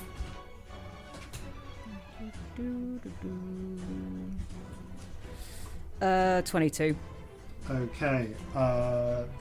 You managed to maintain concentration. Magnus, for his part, sinks his teeth into your dinosaur jugular, and you feel the strange sensation of blood being drawn out from the wound before he pulls away, his silvery beard matted with dino blood. To which I suppose, because Magnus is going to pull away and say, "Now that's quite a rarefied taste we've got there." Right. Shanty. Heck yeah, Shanty. Shanty gonna do? Shanty's just gonna try and bum rush Magnus, I guess. She grabs a glass from the bar. Bum rush. Runs at Magnus, completely fumbles it, smashing, like the bottle flies out of her hand, smashes into the wall. She mostly just clumsily barrels against Magnus himself and ends up getting knocked to the side ineffectually. Things didn't go great for Shanty. Oh, She tried, and we respect that. Yeah. Yeah. The Victory really doesn't have many options here, so she is going to draw something she doesn't normally use, which is a pistol. And I guess at this point, probably going to try and take a shot at... she's smart. At the artifact. With surprising effect, honestly. It strikes, but only slightly widens the crack. That was a really bad damage roll.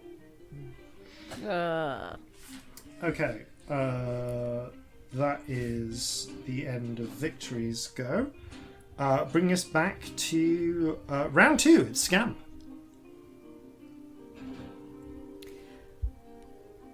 There's no windows in here, but there are in the other one. Big. I mean, technically you are in both, like, you're in the lounge or bar. You can't really, like, you know, Magnus is locking your head in play. Like, it is keeping your head locked where it is. But I guess you could move your tail round if you wanted to try and smash the window in the lounge. I'm just thinking ahead more than anything. I'm going to try and smash the glass again. Okay. Because we need this thing gone. Yeah, make an attack roll. Please. That's a dirty 20. Ooh. Hold on. Okay, that is just enough. Roll damage. Where's the... I've forgotten what my dice is for it. Come here, T-Rex.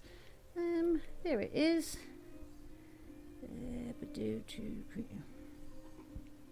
Roll. Okay, that's alright.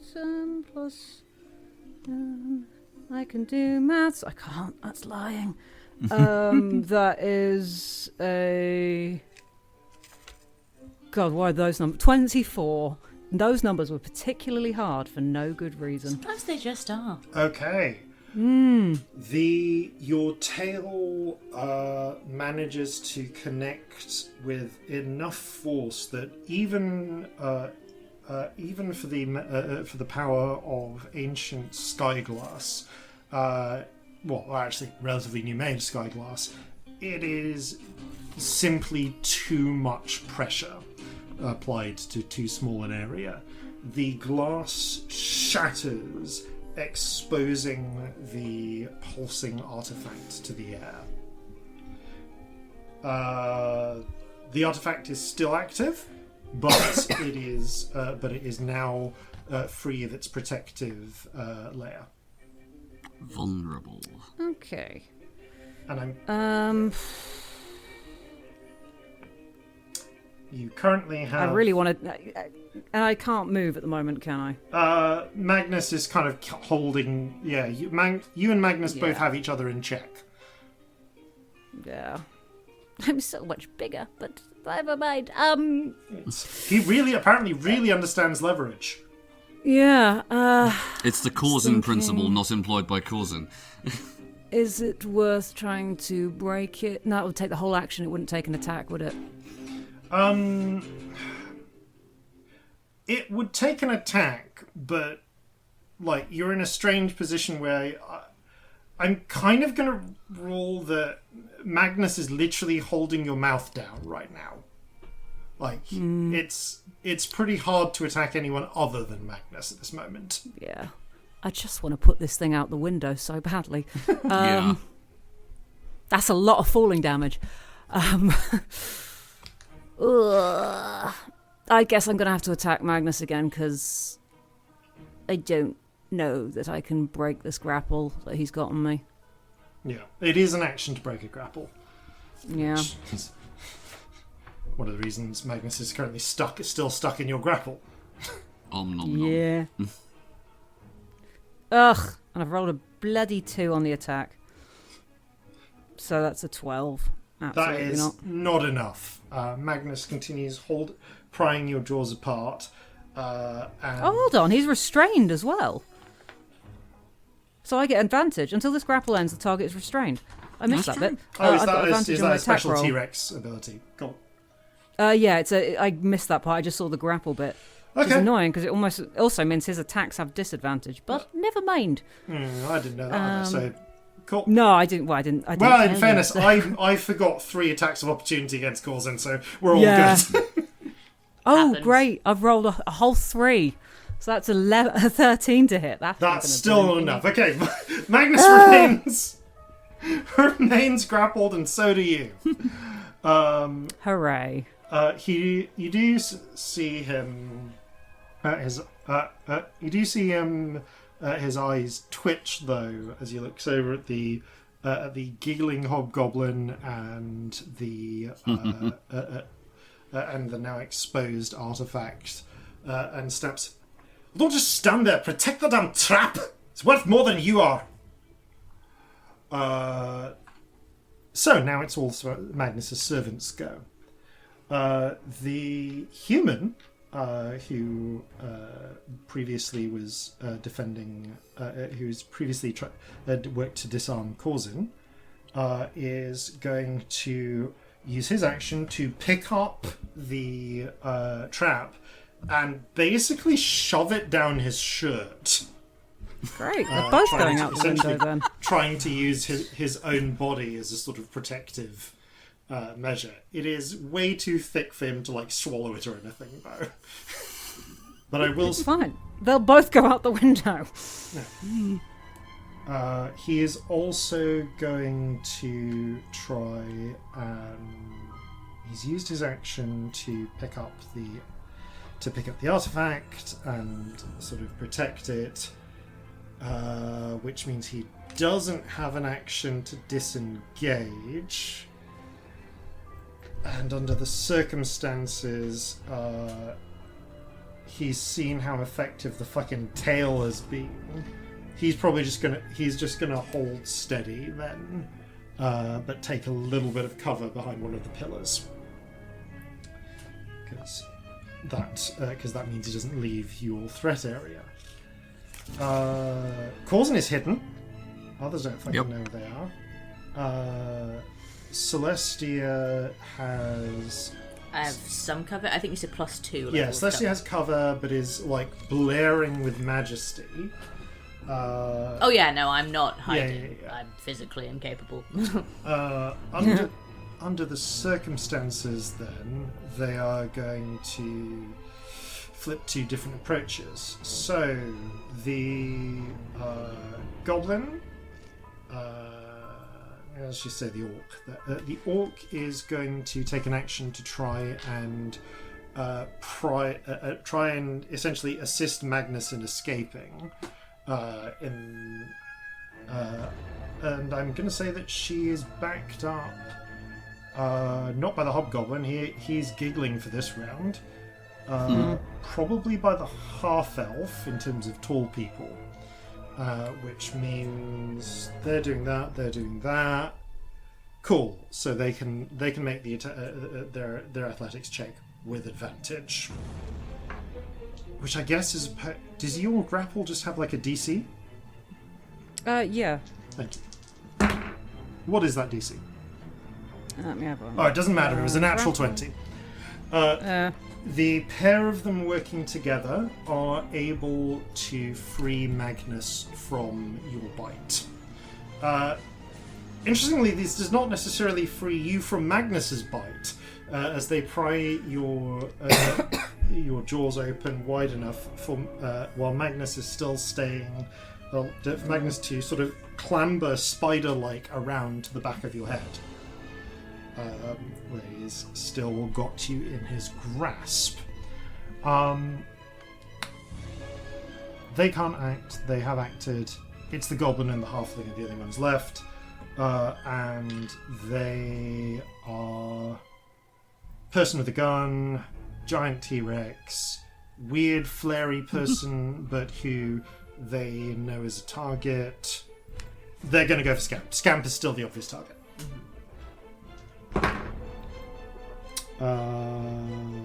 14 hits your armor class? Yeah. But those do not. Okay, well, you take 2 attacks. So, none of these can get above 11. Please roll. Please roll 2 That's a 19. Okay. And that is only a 13. Okay. Oh, actually, wait. 13. That's going to depend on both of these attacks then, on what happens here. So the first one does 9 damage. as they strike you.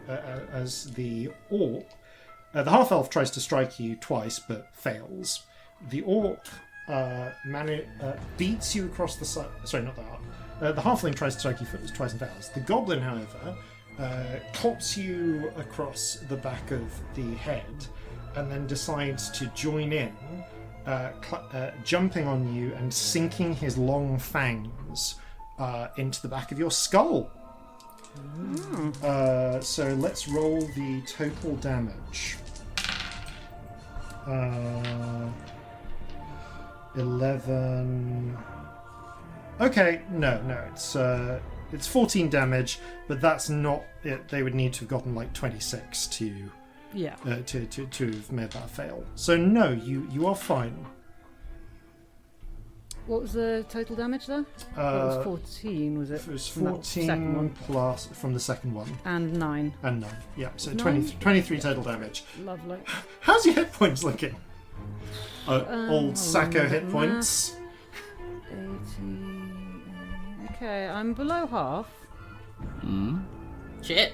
Fucking hell, T-Rex. T-Rex. Yeah. Let's have a look. I've got...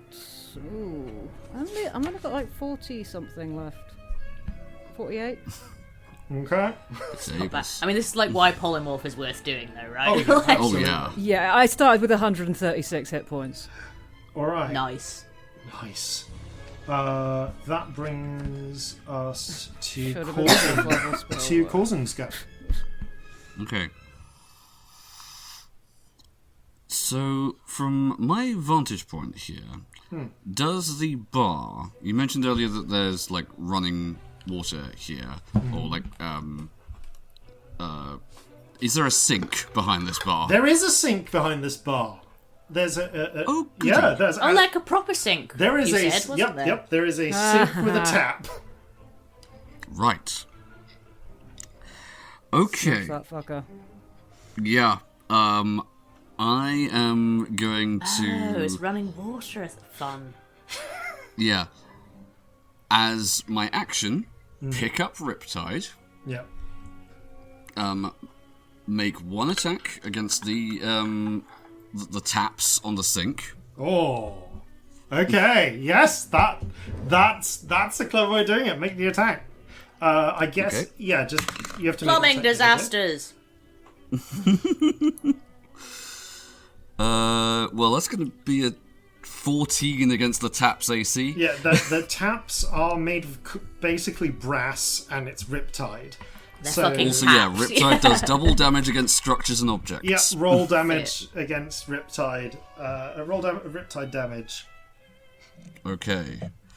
So, base damage for Riptide is 11, so that immediately becomes 22. Okay, so what I'm going to say then is, as you not Riptide cuts like one of those Japanese knives in the demo videos. Yeah. That they do when they're selling knives. It goes through the sink, through the bar, as well, splintering actually a neatly slicing chunk like sharp pieces off the bar in the process through the through the porcelain and very much through the pipe. So immediately above the bar is now a spraying jet of water. Excellent. Fun. So I'm going to say this has created just like a small like pump, like a pressurized water geyser, sort of around one end of the bar. Okay, before I go on, am I able to direct this in any way? How would you direct this? Because I will say that you've got the exposed... Yeah, you've got an exposed pipe right now. I've got an exposed pipe. Okay. Well, I can't just like put my hands over the end and squirt it like a Like a hose pipe. like a hose pipe. I mean, yeah. I suppose you could, but I don't know if that's that it would be tricky. But theoretically, Theoretically, you could cover. Like if you cover a bit of it, it would. It would jut out from your hand. Yes. Yeah, I'm just thinking, is there anything around here that I could use to like put over the end to direct in such a way? I mean, you've got a wide variety of glassware and also riptide, like as a flat piece of metal. I do. Yeah. Okay, yeah. I am going to put riptide over the end, like covering it so that there is a bit of jetting going on here, and attempt to arc it towards where Magnus is. While I'm doing that, bonus action, Slayer's Prey. Magnus is held in place. I'm going to yell, Oh, Magnus "Hold was him held down!" in place, but Oh. if he stays where Scamp is, he will remain held in place. Like, I will just yell, "Hold him down!" Okay. Yeah, I'm going to say the... Can I just... I'm going to say, you like, this is... You can only change the direction of the spray on your turn. And only while you're here holding it in place. But I'm just going to say you can do that. So you cause a spray of water to shoot at Magnus. You see Magnus flinch as the water strikes him. And it's the strangest thing. Under the spray of running water, it's not like he sort of burns and melts, but it's almost like the water passes very over and slightly through him. Like it's like pieces of him are almost being abraded away, like sand or dust by the stream. He's insubstantial. Yeah. That's a really cool take on that.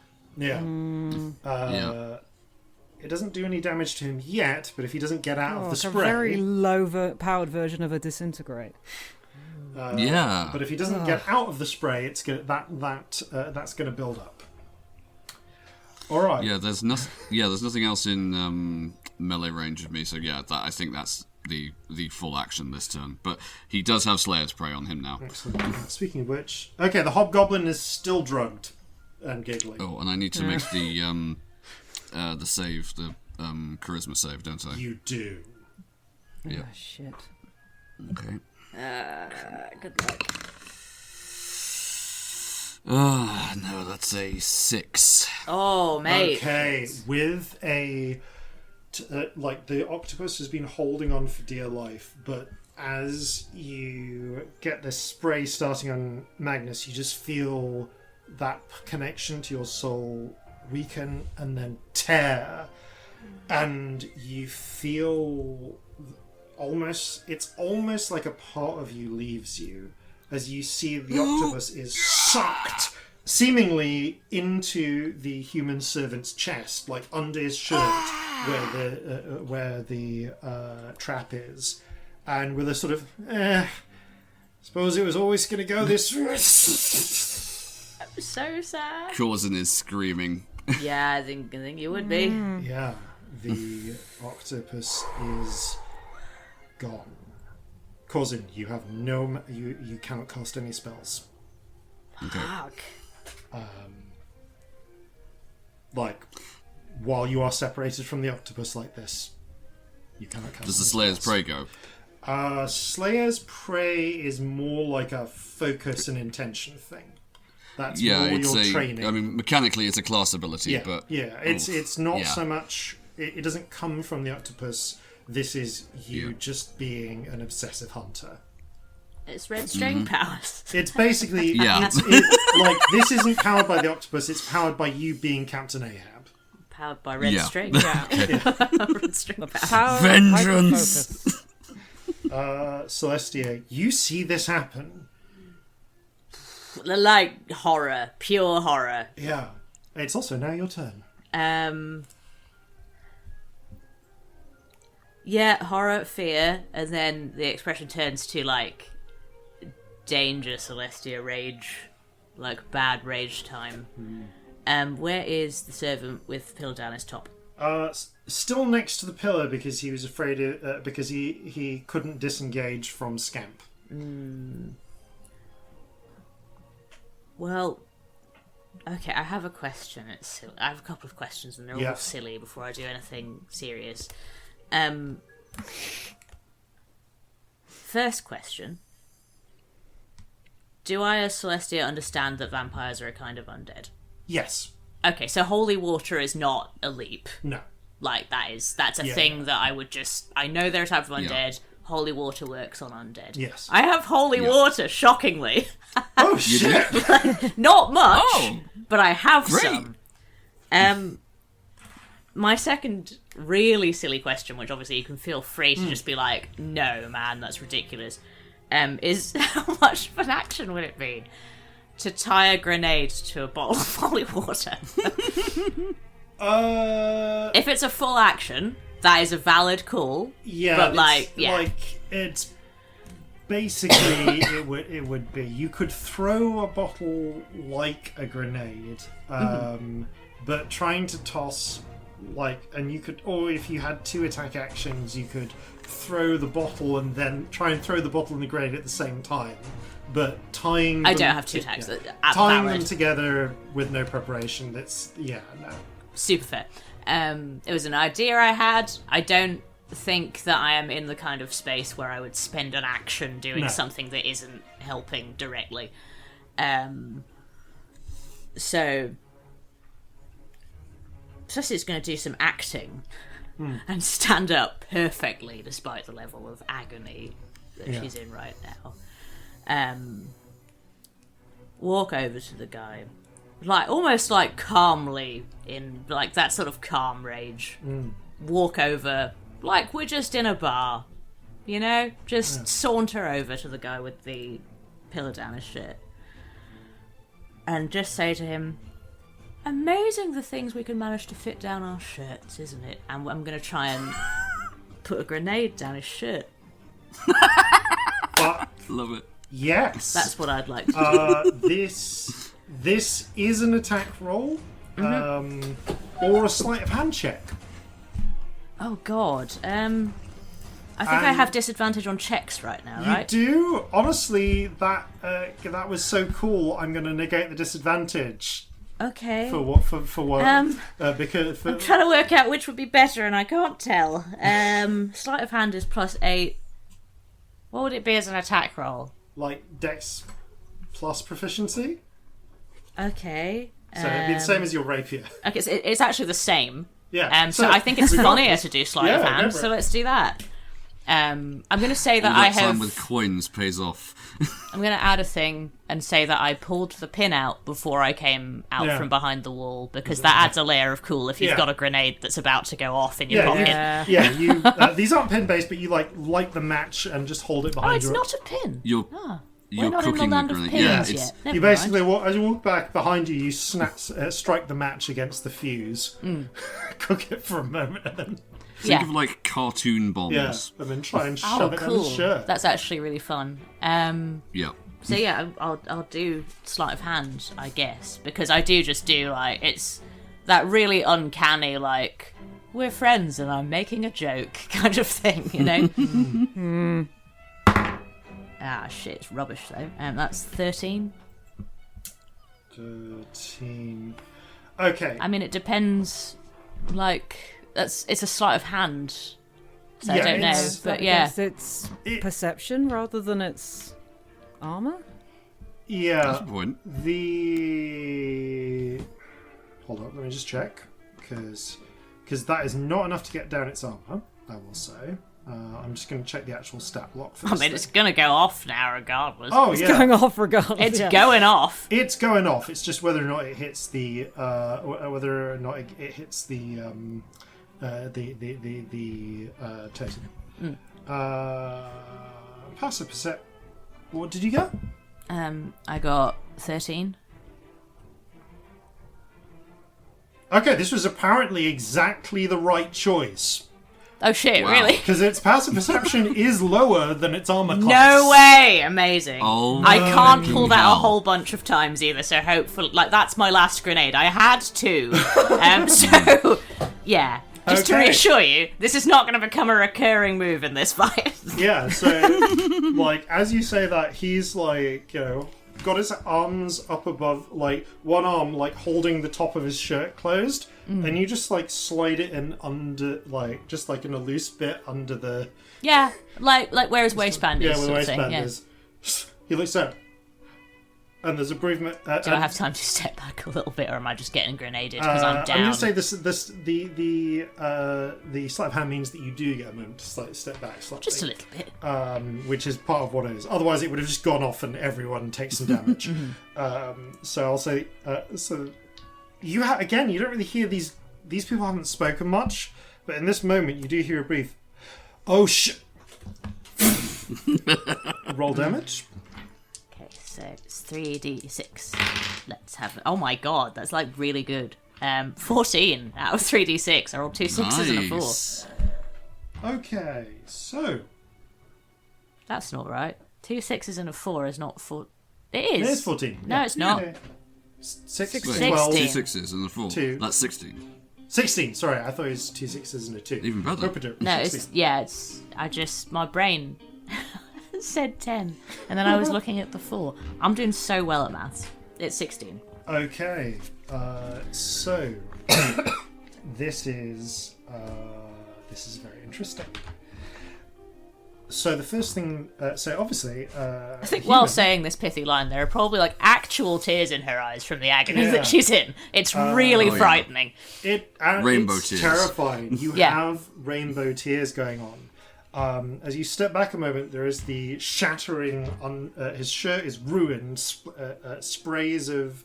I love that that's the first thing you address. As well as obviously pieces of him, and there is thick blackish blood that comes out with it. He is surprisingly intact for that, but what is not intact, though, you can see through the torn pieces of shirt, is the cloudstone pillar. The shattering pieces of shrapnel aren't enough to crack it open, but what they do is they tear up the delicate magical mage metal traceries on the exterior of it, and that seems to be enough. You feel this storm of inwards magic.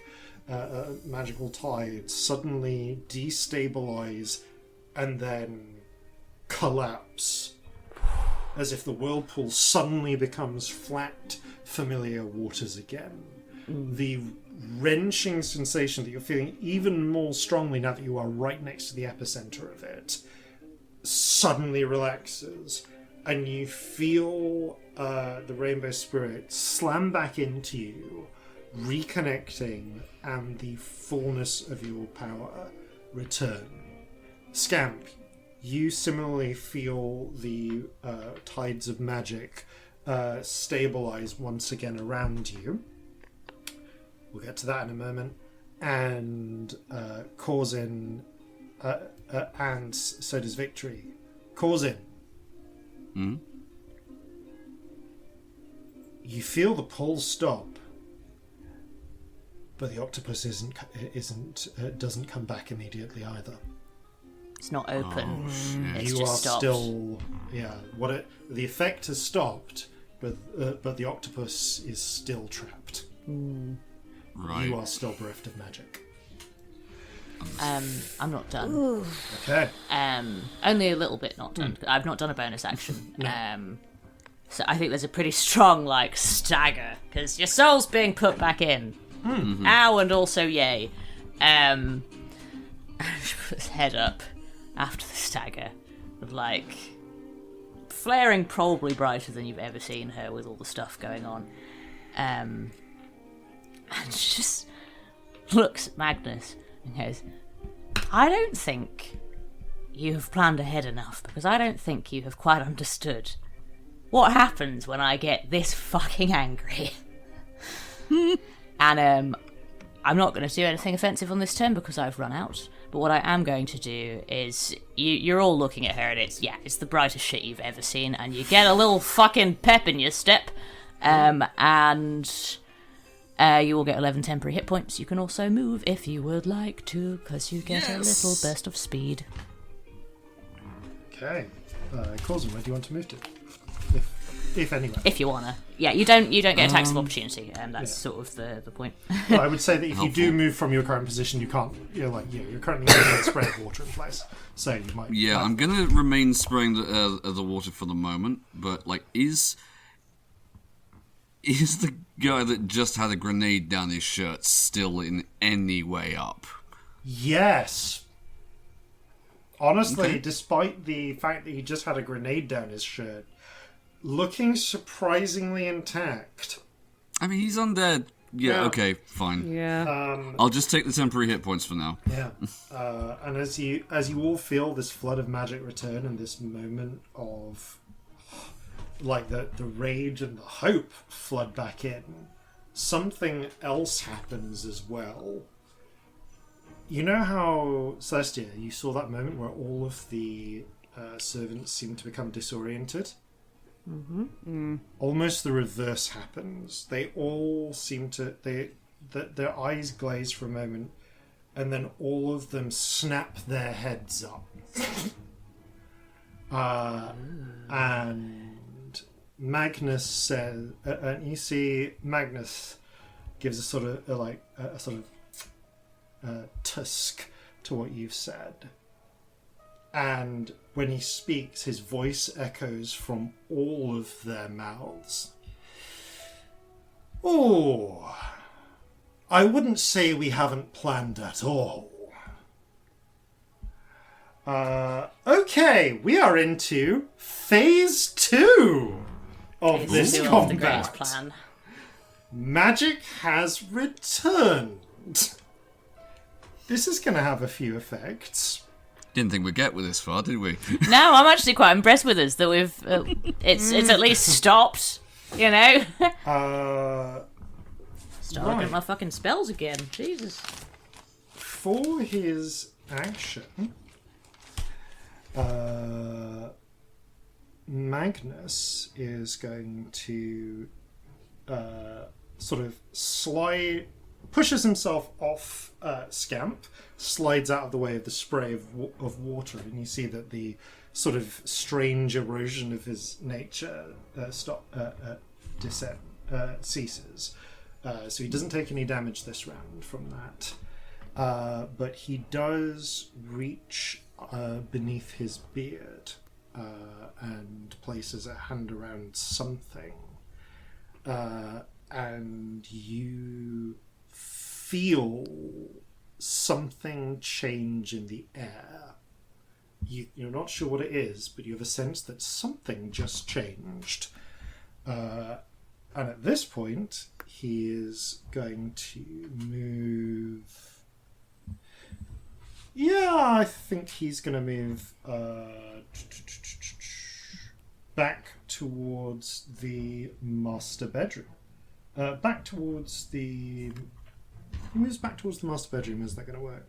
No, actually, he's going to stay next to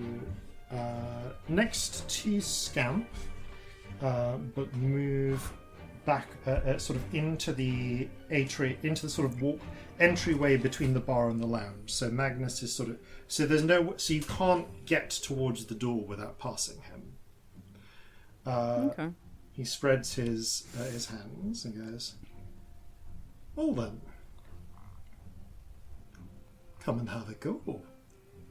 It's been a while since I've had a challenge." And again, creepy thing where whenever he speaks, all of them are speaking, and they're all grinning in the same way as him. Ooh. Shanti is going to use the disengage action and duck, roll, and scramble past Magnus towards and just going to run for the door to try and avoid provoking any attacks of opportunity.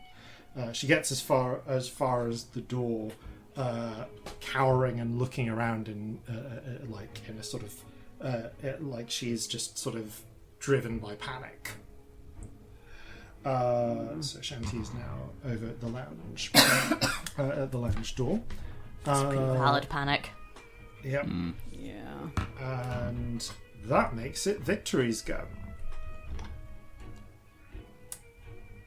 Oh boy, I didn't anticipate Victory getting to cast any spells this necessarily. And I've noticed that I've forgotten the thing that does stuff. But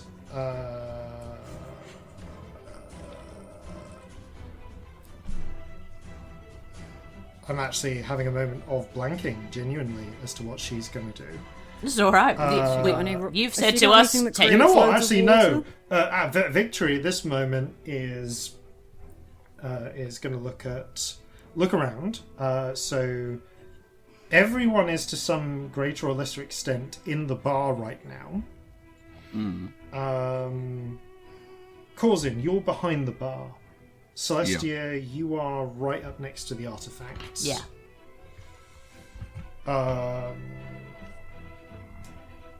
Corzin is looking fairly... She knows from seeing you all fight, from fighting with you all, Corzin's relatively squishy. And Victory... Corzin is relatively stout, and Celestia is relatively squishy. So she's just going to look at the pair. I guess she's going to look at you, Corzin. As like her hair starts standing on end. Right. Big or targeted? And she's just asking. Targeted. Okay, targeted it is. In which case, then, she is gonna jump behind the bar and straddle around to a corner and try. And I think because of where everyone is, she's gonna line up a shot. Actually, no, not behind the bar. She's gonna move over towards the bathroom. Because I think she can try and get a shot that will hit both Magnus and the orc. Arbitrarily, I'm going to say. Okay. And as her power comes together, she pulls out her hands and casts and sends a lightning bolt. Scamp, sorry, you're giant. Please make a dex save. Does the floor's wet make a difference with this? Not at this level of electricity. That's a failure. Okay, well, you're going to take some damage then. Yeah. Roll for them, though. Oh, as are they. Okay, so some interesting things are going to happen here. First up, I'm just going to roll Victory's lightning damage. Okay, so Scamp, you take... Okay, apparently she's just dispelling your polymorph. Sorry. You take 49 points of damage. Yeah, I rolled a 17. That's not going to do it. Which, is that going to take me over or not? Let me just do the math, because that's about what it is. I think you have 48 hit points, you said. No, I've got 46. Okay, so you take 3 hit points of damage to you. More than that. Hold on, maths. 9, 4... I've got 48. 48 hit points. I'm just sorry. So you take 1 point of singeing. As the, Damn it! I really needed that shape though for one more turn. I don't suppose it hits the bar, does it? It kind of like splinters up a bunch of the bar stools as it passes. Yeah, like cracks them. That'll do. Yeah. That is what I needed. That's fine. Yeah. So I'm going to say 3 of the 4 bar stools are basically shattered by splintering into pieces. The lightning bolt cooks you, but also strikes Magnus and the female orc for 49 lightning damage. Excellent. gorgeous. The orc is blasted, like, has a hole blasted through her side.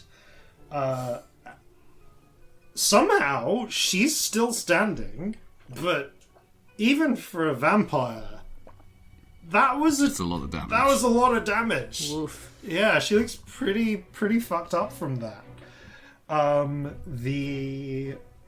You see Magnus manages to avoid the worst of it, sidestepping, but still gets blasted by the impact. However, as the thunderclap passes and the lightning goes, which incidentally also blasts a hole in the window in the bottom, in the sort of south, the very southern part of the living room, it manages to shatter a 5-foot hole through the living the lounge. The person holding the thing, did they got grenaded in the chest? Did they hold on to their grip, or did they drop the thing that? Are they still holding the pillar? I guess they're still holding the pillar, but I would say that, like a targeted hit at the pillar will damage it. Now, yeah, like okay. they're not really giving it much cover. But it is enough to shatter the sky, to just melt through the sky glass, leaving a nice circular hole that sort of pings as it cools. You also, but as the sort of flash in your vision cools, you also see Victory has been thrust against the wall that sort of separates the bedroom and the bathroom, and she is and she looks like almost as if she's been flung back by some force. She blinks, a little bit of blood dribbles from her nose.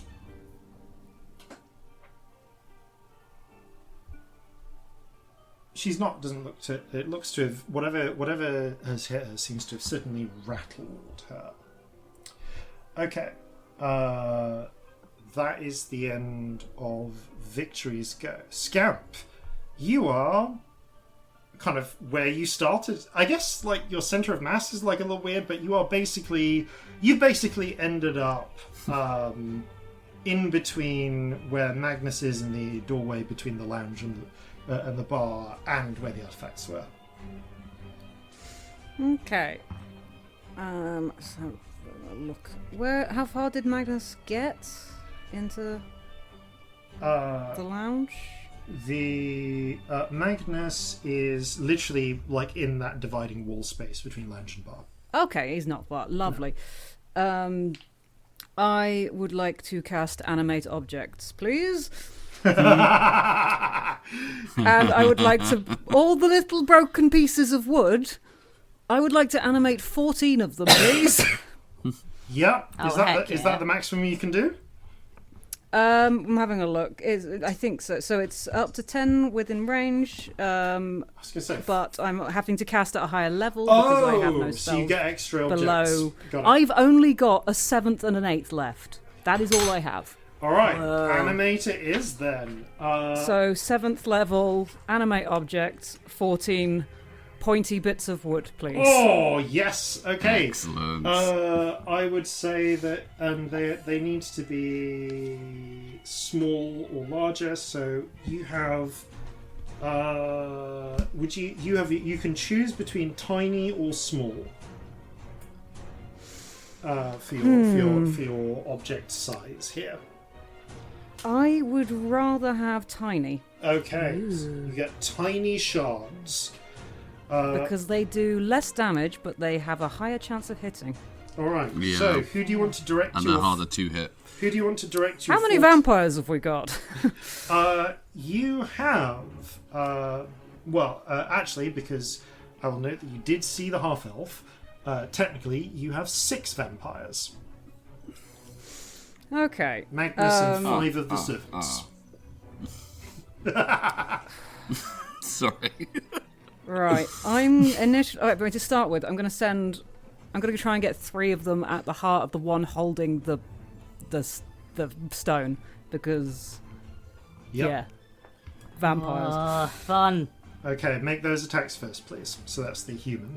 Okay. I love anime objects. Yeah. Oh, It's me such a too. fun thing. Oh, it's only a 12, the first one. The next one is a 22 to hit. So the first one. And the third one doesn't is hit. a dirty 20. Dirty 20, cool. Let me know if at any point you get natural 20s with these. So the dirty 20. I mean, I'm aiming for the heart. Oh yeah, the dirty the dirty 20 and the 22 both hit. I'm gonna say that frankly, I'm gonna be a little explicit here and say that to get it perfectly in the heart is a natural 20. But close to the heart is still takes effect. So because I have established a specific rule for you. Okay. So damage. Where are my d4? So that's 5 damage, and 5 damage. Okay. So these are still functionally pieces of non-magical wood. So they're not necessarily the most effective. But despite that, as you see two kind of like almost chopstick-sized splinters of wood ram themselves through the splintered shirt of this human vampire. They seem to push him back and almost into the wall. And you see him struggle as if, having pushed him against the wall, despite them, again, being chopstick-sized, he can't quite move himself off the wall. This vampire, he's not paralyzed, but he is restrained. Okay. By, So I get advantage against this one now. by 2 pieces of wood, yes. And I will mark that. Also, you cannot reuse those 2 pieces of wood because they are now Until they... until They're in a unless guy. I pull them out. yeah, until like they are currently holding him paralyzed. But if he is restrained, I get advantage, so I might as well attack him again. Yeah. I'll do another couple against him. So that's a 21 to hit. And a 19 to hit. An additional 2 splinters of chopstick-sized or slightly larger wood drive into this man's chest. They're not like, you don't know. You get the feeling you're probably not getting them like perfectly through the heart. Maybe some of them are going into the heart. Maybe some of them are grazing the heart. But like, you get the feeling that you've not quite managed to get that perfect, like all the way in one side, out the other, through the center that you're aiming for. Nevertheless, they all seem to be quite effective at pinning him to the wall. What was the damage on those other 2? 6 and then 8. Cool, so that's 14 total. Thank you. Okay. I mean, yeah. So he's now skewered by 4 pieces of wood. How badly injured is this guy at this point? Despite the fact that he seems incapable of pulling himself off the wall with like 4 splinters of wood jammed into him, he looks like he could take a surprising amount more damage. That makes it even weirder somehow. Yeah. Yeah. I mean, I might just send the rest after Magnus because it's kind of funny. Yeah. It's like a little swarm of these things. A little pincushion man. Because that was 5 of them. I've got 14, so... Yeah. You could That's do a another 19 to hit. Hits. I'm just going to wait for you to total up damage. 18 to hit. Okay, hits. Another 18. Yep. That's a 1. Boo. Okay. Can you just... There's Yeah, it's a 1. There's not. I'm trying to think if there's anyone nearby that's not. That's not you. I'm going to say that you you send the swarm initially after the human holding the artifact. Turn them to go for Magnus, and one of them just basically gets stuck in you just misaim it, and it ends up shanking itself into your shoulder. So that one you want to roll damage against yourself. Yeah. 23 is the next one. Yep. So that's 5. No, I think that's 5, isn't it? Or did I put you rolled 5, counting them on one my went fingers. into you. So it's 4 hits, one to me, so that's 5. You got 4 more attacks. So lovely. Another 23. Yep. They are rolling it really well. Mm-hmm. So that's 6 total. 21. Yep. 7 total. Got there's a 12. That one doesn't hit. It swings past, despite the others jamming into Magnus's chest. And a 16. That one does not. Magnus manages to reach up and catch that one before it can go, and you can see that one was almost seemed to be pointed directly in his. One of them of the two of them, one of them goes directly for his heart, and he manages to catch it, and the other one that would have hit but didn't strikes the beard. It seems, but then bounces off something that's not his soft, his soft porous flesh. So Magnus is indeed now pinned in place by 7 tiny shards. Oof. Can you please roll and tell me the total damage? Okay. I take 7 points of damage, but maintain concentration. Okay. So that's 8, 14, 19. Wait, okay.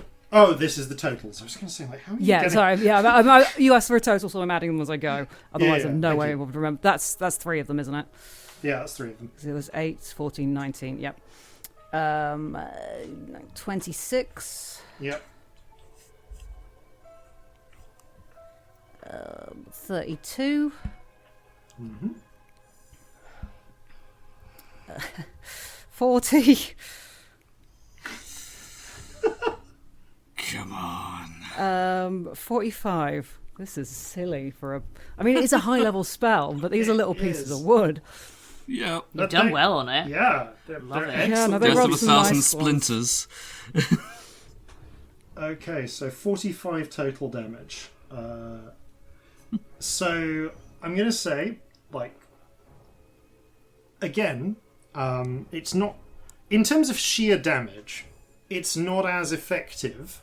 again, at paralyze, as it would be as if you shot these into ordinary fleshy, dwarves in this case. Fleshy dwarves. Good old fleshy dwarves. But it's still pretty decent when it comes down to it. There's it looks like with the amount combined with the freaking lightning on top of that's blasted through Magnus, on top of the multiple splinters going into him, that it's taking its toll even on this fucking vampire. And suddenly you look, and suddenly you feel a ring of sharp pains in your chest, Scamp.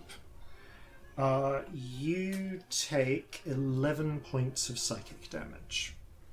Okay. Ow. And and accompanied with it is a profound sense of wrongness.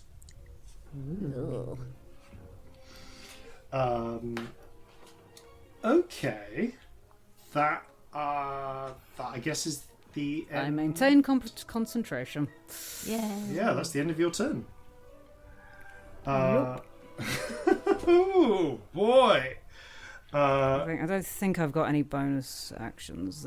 No, I think I used the bonus to give them orders, don't I? Yeah, you do. So that brings.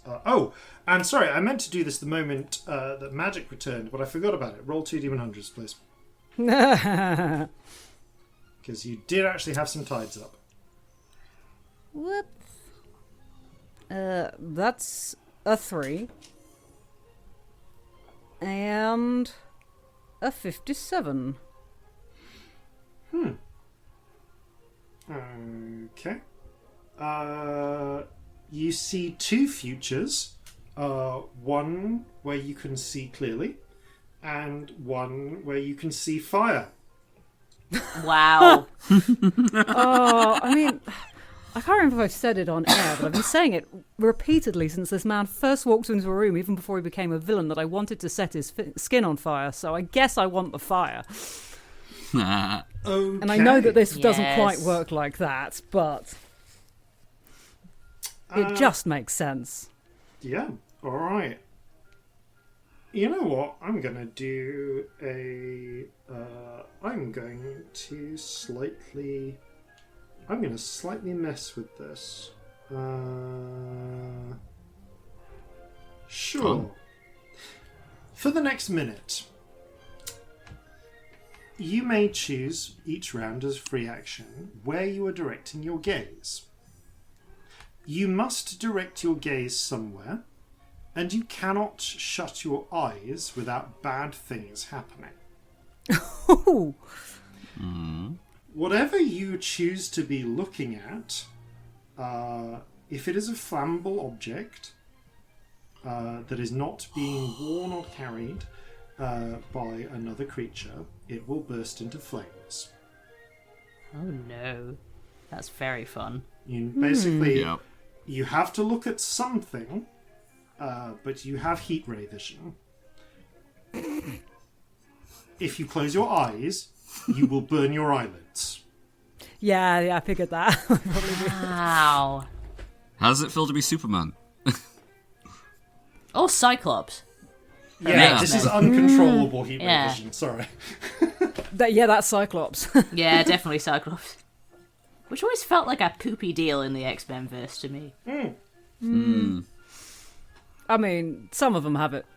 There are some really bad powers. Oh, like super bad, yeah. So, where would you like your gaze to be directed this time? You can pick basically... this time? Yeah, this time any, as it were, unattended object. Does a door count as an object? It does. I would like to set the door behind Magnus on fire. I mean, the living room between and the bar are like... There isn't, like, a door. It's like a wider... into the one out of the living room. Okay. The only way out. Yeah, okay. You set the only way out on fire.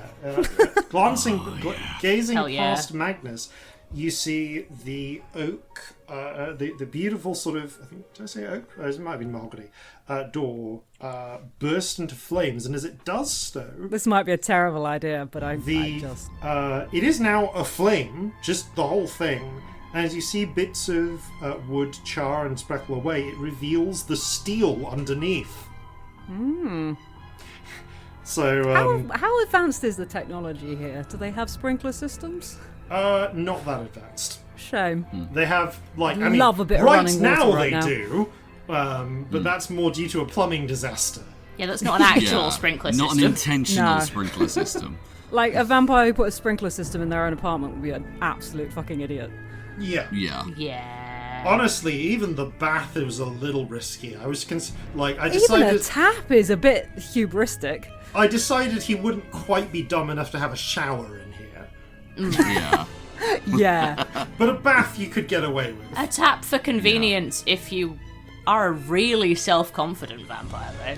Honestly, And just don't as long as you believe that never anyone will wash your overpower you. hands and like are convinced that Just convinced that you'll win. yeah.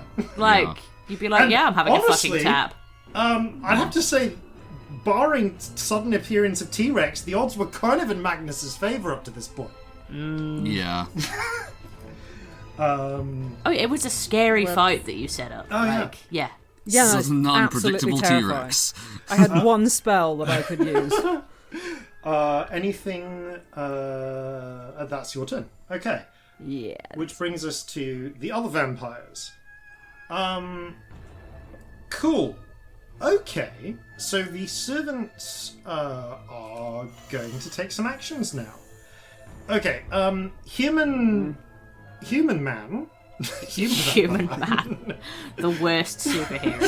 Human man. Human. Human. Human the vampire. Human!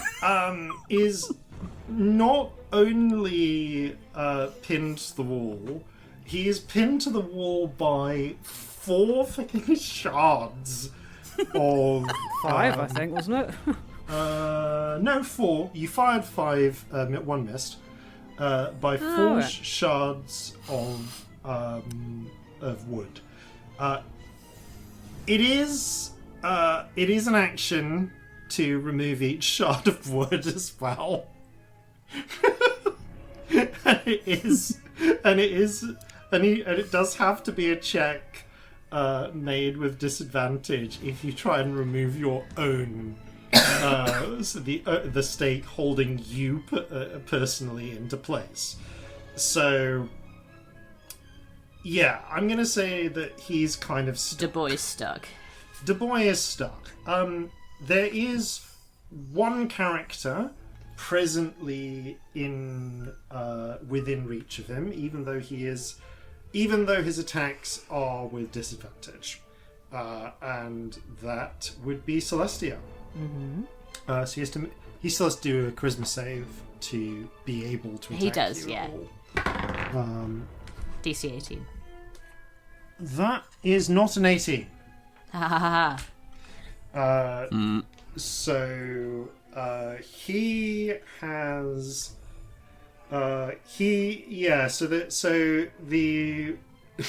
his very melee focused attack strategy is not looking great for him right now. So instead he is going to pick up the nearest thing he can pick up, which is the tablet. It's the ancient Cloudstone tablet, slightly melted on one side, and he's just gonna fucking fling it at. I'm gonna say Scamp, because Scamp is the one who just nailed him to a wall. Yep. That's a 14 to hit. That does not hit. Frankly, despite his supernatural strength... Oh, sorry, I was actually with disadvantage. Oh yeah, it really doesn't hit. Oh look, something that should go out the window is on the floor. He is very much stuck and unable to move.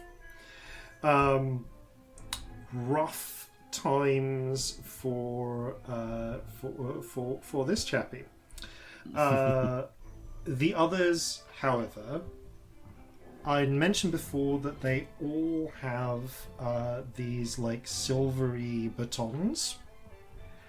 As magic floods back in, each of the batons lights up with traceries of magic. Not the fabulous batons.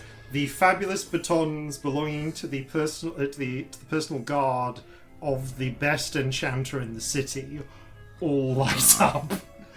Okay, so They're not just going to twirl it at us. I think it's maybe time to leave. Is the least impressive because he can't fucking move. And he can't attack Celestia. He just can't bring himself to attack her. So the She's too hot. Can't touch this. Yeah, so the icy... Literally. The icy, like, the sort of coat of rime that goes over, that covers his baton is essentially wasted. looking between the rest of them, of you, however, they have the feeling that, oh shit, the big hitters have started to come in. They don't talk anymore. They don't need to talk. The hobgoblin stops giggling, but is still on the ground because he had to take another round to resist that. And as he finally coughs out the last of the giggle dust. Okay. Has anyone really taken much damage this fight? Nah. No, I I've don't taken think a so. moderate amount, Yeah. but No one's I've looking taken a bit. Yeah, no one's looking that crunchy. Okay, in which case they are going to focus in on kind of opportunistic targets. The 1, 2, 3. We got these two are still in effect. Are still in play. Two of them are. One is restrained. One has just finished rolling around on the floor giggling.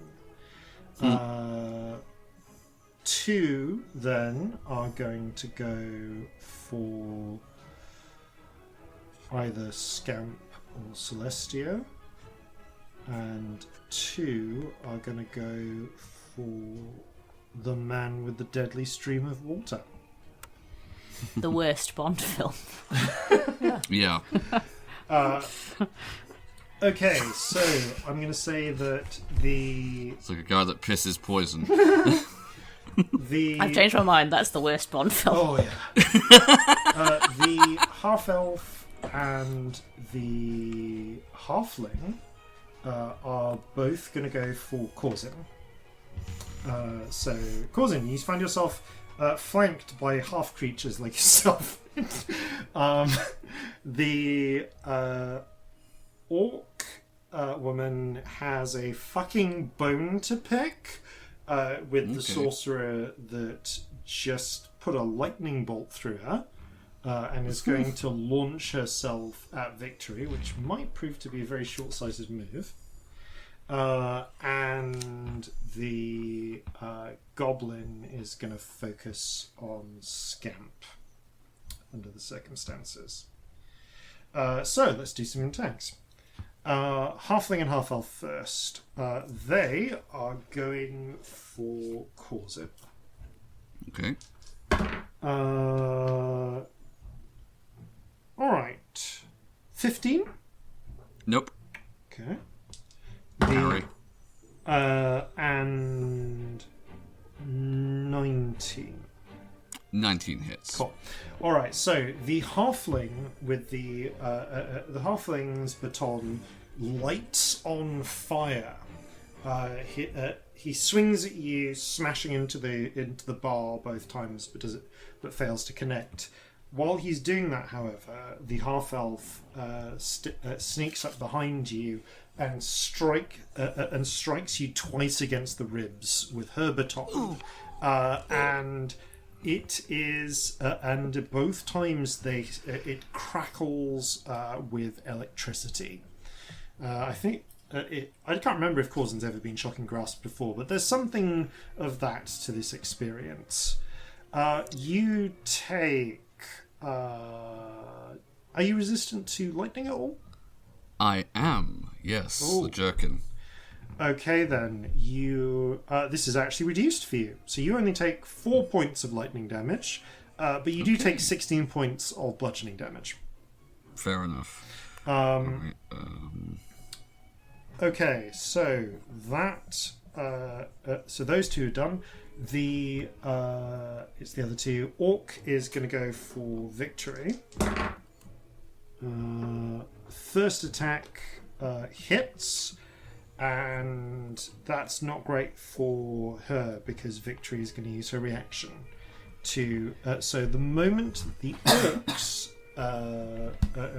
orc's baton connects, which you notice is glistening with fluid, with some sort of clear fluid.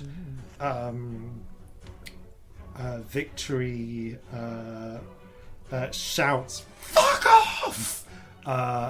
And her voice resonates in a way like a clap of thunder. And the orc just immediately takes some thunder damage. Nice. Does the orc take enough thunder damage? It's... shit. Okay. Would the orc's second attack have hit? No. Cool. Alright, well, this is a surprising moment for Victory. So the first thing that happens is the actual baton strikes. You hear the crack of one of Victory's ribs cracking. And then a sort of hissing sound as the acid coating clinging to the baton begins to eat through her clothes and flesh. So she does take the full damage from that. However, as she screams "fuck off," the pulse breaks through the orc strongly enough that you watch as the orc seems to just tear apart and then turns to dust. Just scattering into a cloud of dry, like sand, like fine sand, almost just splintering. There's like a little cloud of dust that's left floating in the air, and the rest of her splashes onto the ground. This is very much like Buffy the Vampire Slayer style. That's precisely like what I was imagining. Immediately dusted, because as potent, that was enough to knock her over the hit point threshold. Heck yeah. And these are not the same caliber of vampire as Magnus is. So, Orc basically suicided herself there by accident. She doesn't know the party's capabilities. Right. Yeah. The Goblin, meanwhile, is going to go for Scamp. So 2 attacks against you. 17 is the lowest. 17 hits. Cool. Are you resistant to thunder damage at all? No. Okay. The goblin strikes you twice across, once across the ribs, once across the knees. And you take a total of 26 damage. Cool. You feel your bruises building. That is, by the way, for the purposes of resist checks, 13 damage twice. Cool. That is... Oh, it's a natural 20 on one of them. The other was like a 19. Cool. Excellent. Cool. All right. That is the... 21. At the end 51. of... Oh, their... I am bashed Right. up now. Oh no. It's the end of their turns. Could be worse. At least I can heal you now. Speaking of healing, you watch as the burn marks from the from the human pinned to the wall begin start visibly sealing back up before your eyes. That's fun. It would appear that that these vampires have regeneration. Not the orc, though. She's dead. There's still like 4 pieces of wood that it's healing around. Oh yeah, it's That's these not don't nice. like pop the pieces of wood out. He's still stuck. He's actually in a really bad position, but he is visibly healing. Okay, well, so and they all now appear to have magical weapons. And there is plus 1 pile of dust with an acidic baton in it. Okay, that brings us round to Corzin. Okay.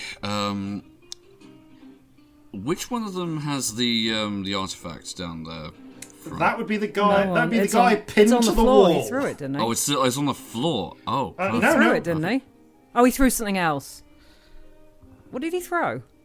He threw one of the other artifacts. There was that tablet that was the first one that Magnus showed you. Yeah, no, he's not going to throw the thing he was specifically I was going to say, I didn't protect. think he could reach them pinned to the wall. Yeah. No. He's pinned to the wall. He's still got hold of the artifact. Okay. Right, okay.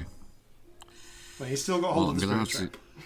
Yeah, I'm gonna have to get away from these two that are on me currently, aren't I? Yeah, they're kind of either side of you and like either side of the bar. I need to get that off him so we can leave, maybe. Yeah. And you are presently you're presently got in place using Riptide to direct the spray, not at anyone in particular right now. Yeah. So the water's just sort of like gushing upwards like a fountain if it's left undisturbed, right? Yep. Okay. I am gonna draw back my sword and then put my foot over the upflow and direct it towards the halfling in front of me before I then make an attack with Riptide. All right. Yeah, you kind of jump up onto the bar and make your attack. Okay. First attack would be... Let's say you can use your movement to direct this flow. Yeah, that's a 15 to hit. Ooh. It's defender disadvantage in 5e. You need to meet or beat. It's meet or beat. Beats it. Yep, okay, then you just manage. Okay, excellent. Right, I always forget that. Yeah. Alright, that's only 7 slashing damage, but I have another attack. The first one hit, this one will. That's a dirty 20.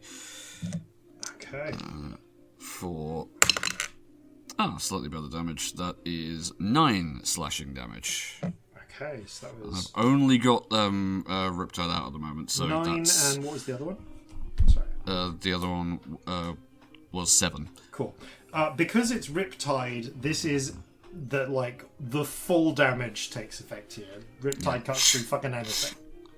Yep. You slash across the halfling's face, actually with Riptide, and then across his throat.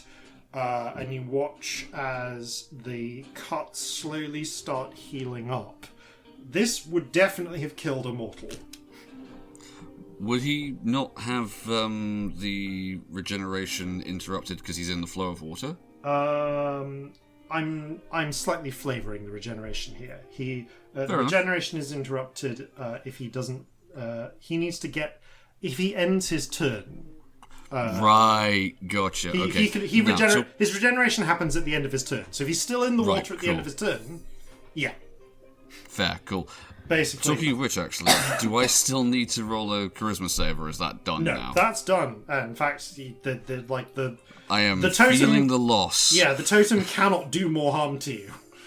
In fact, anyone who is looking at Corzin right now will see that, he has not taken all that much physical damage, but he would look kind of like, in an almost imperceptible way, hollowed. Yeah. By the lack of the spirits around him. Corzin's kind of looks almost slightly desaturated. The light, the glint of light in his eye is gone. Yeah. He still looks fucking pissed off. Yeah. But, yeah, there is definitely a sense of him being incomplete. Oof. Alright, is that the end of your turn, Corzin? I think so, yeah, that's the only thing. I've rolled to maintain the concentration. I don't even know if Slayer's Prey specifically is concentration, but I passed it anyway. Cool. I think it's just set. It is just set, and it's still on Magnus. Celestia. I'm just checking the rules on something. Mm-hmm. Okay. So I'm still not far from him, am I? You're probably about... Yeah, you're not... you are right next to the guy who's pinned to the wall, and probably 15 feet from Magnus at this point. That's fine. So, Celestia's raging, like, real bad. Yeah. Like, there's fire behind the eyes, but the face is, like, weirdly calm. And she just looks at Magnus, and there's this stillness within the way that she's flaring. And she just goes, you know, I think it's time you stopped fucking talking. And I'm going to cast Feeble Mind. Oh. Which I haven't done yet, but... Oh. Brutal. Yeah, I'm going to cast Feeble Mind, because I'm real mad. Oh. And I think what this looks like is... I'm trying to think, what does it look like? What does it feel like right now? The veins flare up. The spirit, like, lazily sweeps forwards. And it's like, it sort of extends a hand, you know how it becomes Celestia sometimes? Yeah. And it kisses him on the cheek. And then it draws back. All of the vampires, like the whole sort of, all the servants and Magnus, as their eyes follow the spirit as if they can all see it. It saunters.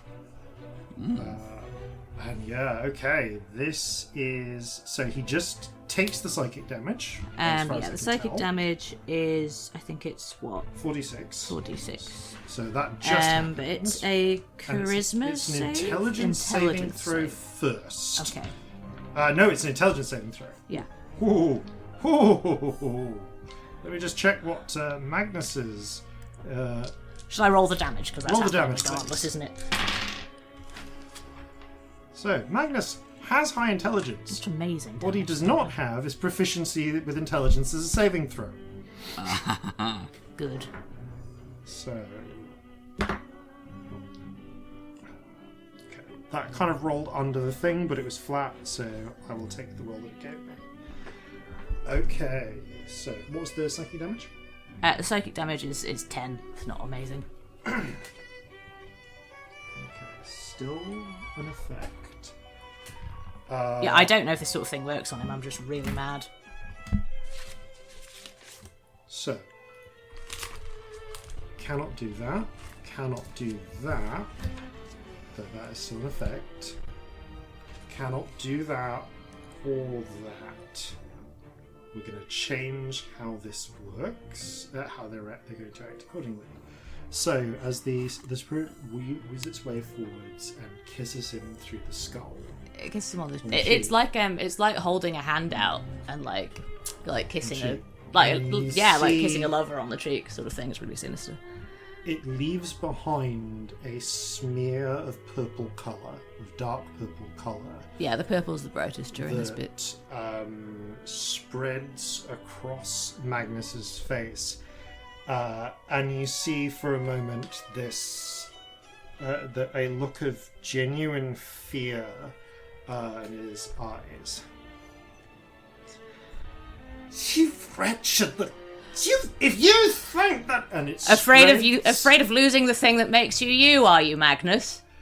The colour spreads across his face, and then you see it spread around and then into his eyes, vanishing into them, and into his and just into him. And there's this, and he gets this moment where he's just sort of,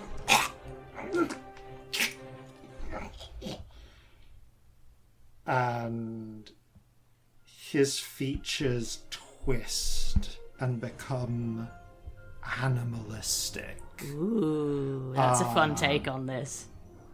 Yeah. And so do the features of every one of the servants. The half-elf interestingly, of all of them, just fucking snarls. But the rest of them all seem to take on a feral cast. That's such a fun way to play this. I love that. Yeah, especially with what just happened to them. Feeble Mind is perhaps one of the most impressive, most effective approaches you could have done to this entire group. That's kind of what I was going for. I was also just really mad. There's only one brain behind it. I've had that spell for a while, and it has not been the occasion, and I'm mad enough that it is. That's amazing. Hey. Right. I've had it since we last leveled up. It's just not been time. Yeah. It can't. Okay, so Magnus. Yeah, I've got the rules in front of me. No, I've got the rules too. Okay, cool. Magnus can. Magnus cannot cast spells. He cannot activate magic items that are not previously activated. Mm-hmm. So that has at least one very significant effect. He cannot understand language. He cannot communicate in any intelligible way. As an implicit result of this, he cannot take any tactic that is not... He can do any tactic that would occur, I'm going to say, to a wolf or similar predatory creature. Cool. So he can be cunning, but he cannot do anything that would require a lot of higher brain function. Mm-hmm. And he's dumber than Jeffrey now. Intelligence and charisma scores are now 1. 1, yes. Which is kind of impressive because it's an intelligence save, isn't it? It is. Yeah. He's never getting out of this. Yes, you just... Oh, it's not one that you get out of. That's the point. You can say you get to roll again, but it's like a month later or something. Every month he gets to repeat the save, and if he succeeds, the save ends. What are the odds of him doing that with like a -4 or something? Basically, he needs to get a natural 20. Yeah. It's real bad. That's amazing. Or it's greater It's a level 8 which spell. you're not going to get here.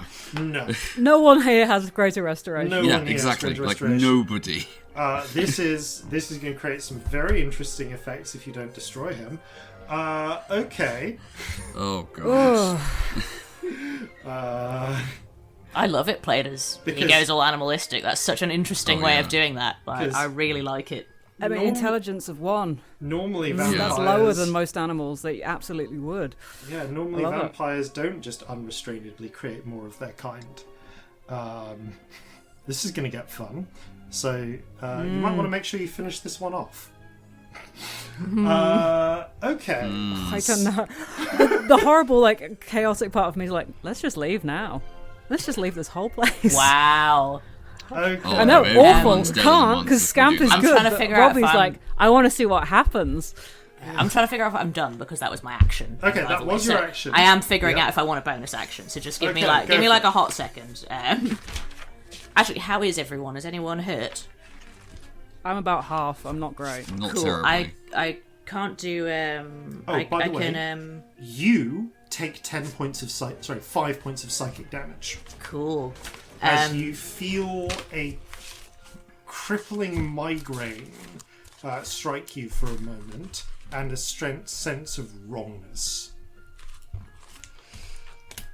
That's weird. A bit of blood just comes out of the nose. Yeah. Don't even blink. I just wipe it away and smile at him.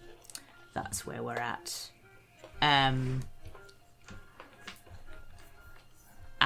she kind of turns, and it's real frightening. Like, she looks like a fucking alien. The glamour bardiness is that high that the bone structure's really heightened, and there's this real scary, angry grin. Yeah. And I guess that's awe-inspiring enough that you'll you'll have burned through your temporary hit points, so it's worth giving you more. Good. I was trying to figure out if what I'm doing is worth it. It still is. So you will get 11 temporary hit points. Yep, you'll get 11 temporary hit points, and you can move if you like. Up to you. Definitely, yes. I'm going to move towards the artifact. Yeah. Okay. Yeah. You. This. Is the one You're going holding full the Galadriel. artifact? Is it still holding it now? It's gone all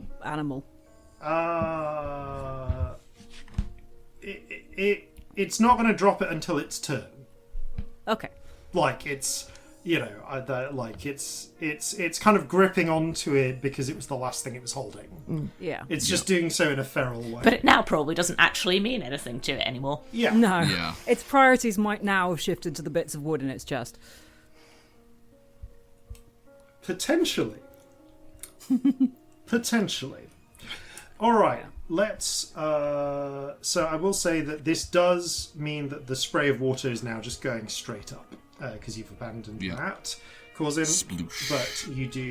But you move over towards the guy with the artifact. Yep. All right.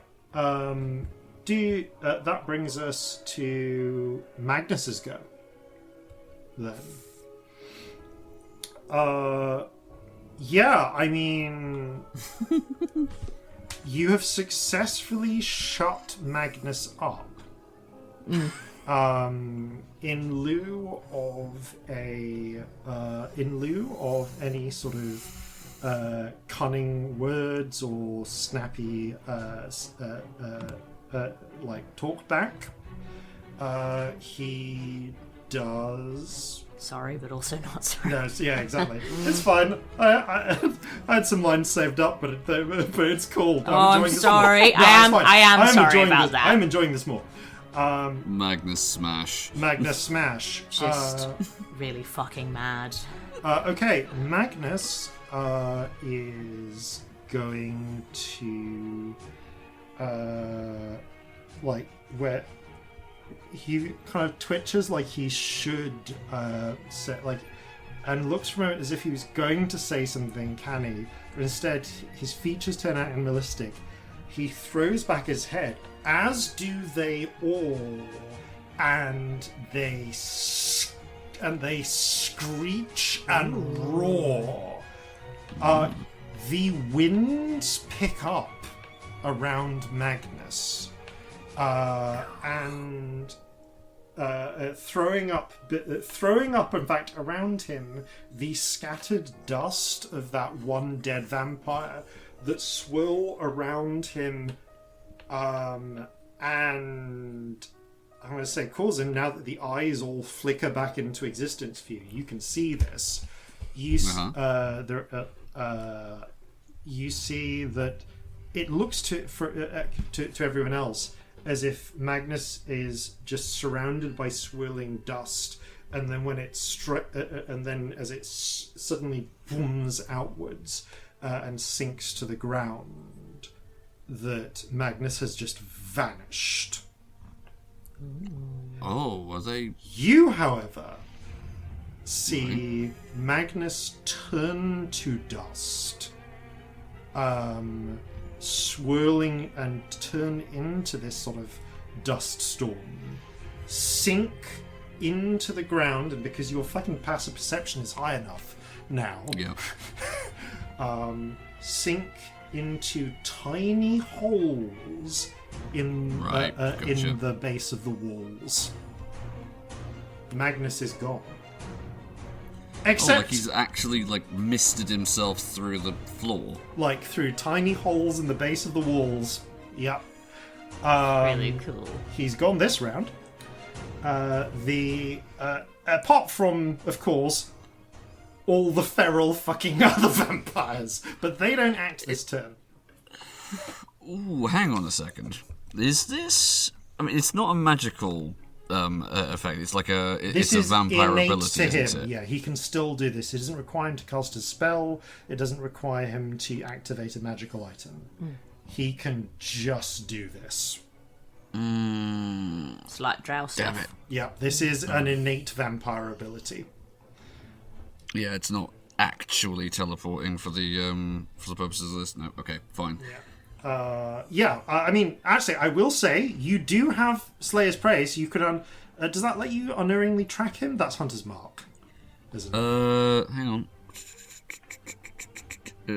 Yeah, Hunter's Mark is the one that lets you. Yeah, no, Hunter's Mark is the one that allows me to track him. But it still it's remains. Still active. The Slayer's Prey remains. Yeah, your instincts tell you he ain't dead. That wasn't him just turning to dust and dying. Also, valid point. Yeah. But I will note that the pieces of the pieces of wood that were in his chest do rise back up from the pile of dust around where he was, because that vampire's still dead, and are now free and ready to reuse.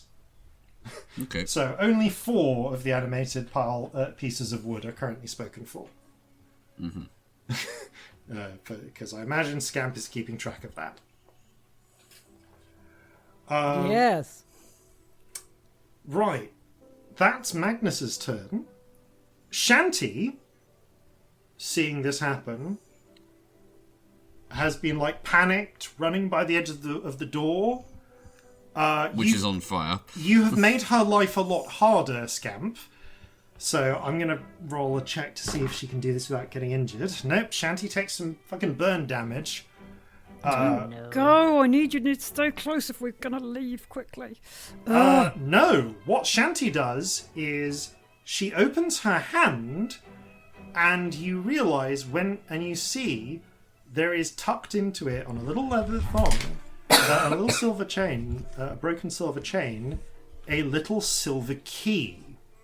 That she pickpocketed from Magnus's beard when she rammed into him.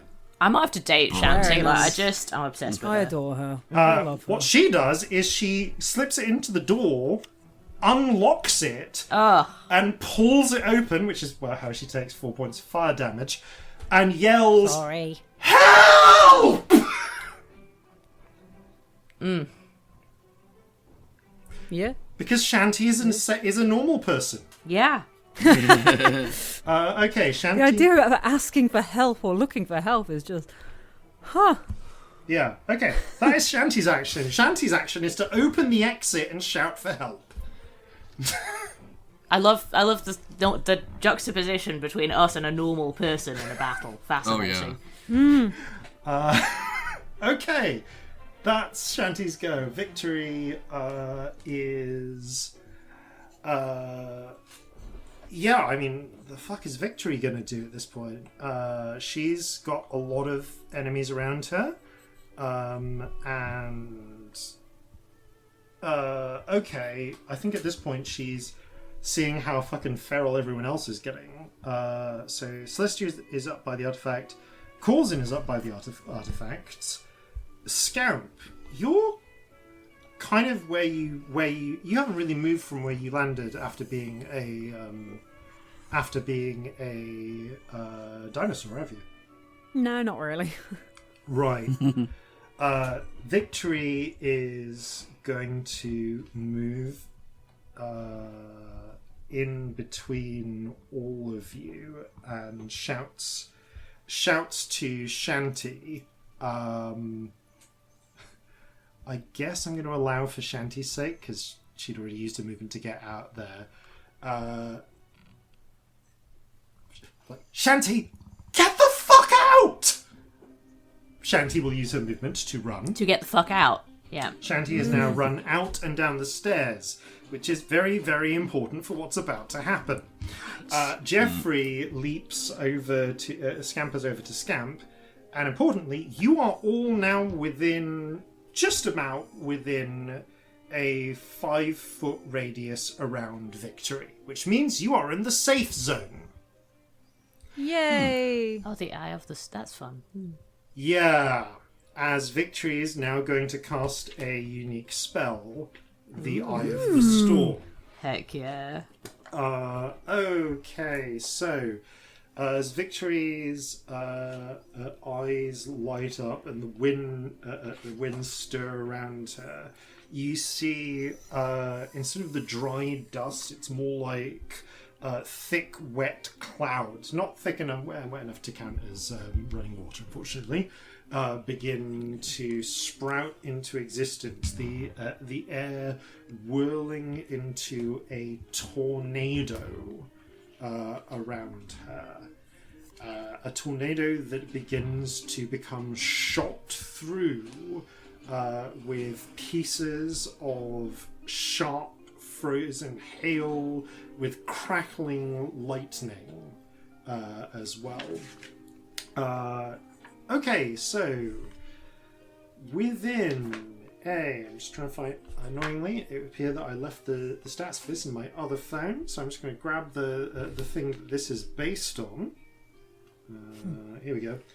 Right, so in a 25-foot radius. Sorry, it's in a 20-foot radius sphere with a 5-foot exclusion zone immediately around her. Which is actually really cool in terms of D&D attacks. Like, what a great thing to be able to do. Every creature, first of all, the entire all of this area is now obscured by the storm cloud. There is now a massive storm with gale force winds that prevent mundane missile prevent missile attacks that aren't just like magical rays from going through because they get blown off course, and also and turn it into effectively difficult terrain. When the cloud appears, every creature in it makes the dex save, and they have to make the save if it when they enter the area for the first time on a turn or end it there. So, I'm going to roll dex saves for basically everyone except the party. And technically, because he's also just about within on the edge. Nope, sorry, pinned guy takes the damage too. So, how does like a creature in gaseous form fare against a big old windstorm? Yeah. Interesting. It depends. That's a very good question. It's a very good question. It also depends where it is at this moment, because because Magnus did manage to get some movement in. All right, so that's a fail. That's a fail. That's a fail. That's a fail. That's a fail. Okay. Mechanically, was he squeezing to do what he did? No. Doesn't need to for like he can literally pass through. I think he can explicitly pass through. It's pretty much anything that isn't airtight. Yeah, anything that isn't airtight. Can I ask, just for fun, Scamp? Can I ask you to roll 10d8 for me, please? Sure. Yeah. Okay. 10d8. 1, 2, 3, 4, 5, 6, 7, 8. Okay. That is 42. Okay, so they all take 42 points. Well, technically they take 21 points of cold and 21 points of lightning damage. Love it. So let's just apply that. So 42 points to each of them. Impressively, all of them are like that doesn't kill any of them outright, which is an important thing to note. But they do all take. But it fucking hurts. Actually, what about all my little bits of wood? Is that enough? Sorry, actually, no. There is one exception to this. The one person that it does tear to pieces is who takes enough damage because he was already taken a whole bunch of damage, and that thrusts him over the edge.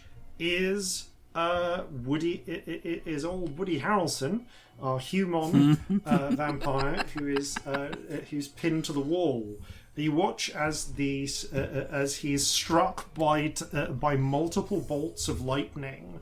Like you can barely see him. He's on the edge of this storm, just like reaching in, trying to grab you. As suddenly he starts turning to dust and is swept up into the storm around you, along with the handful of pieces of wood. the spirit trap drops to the ground.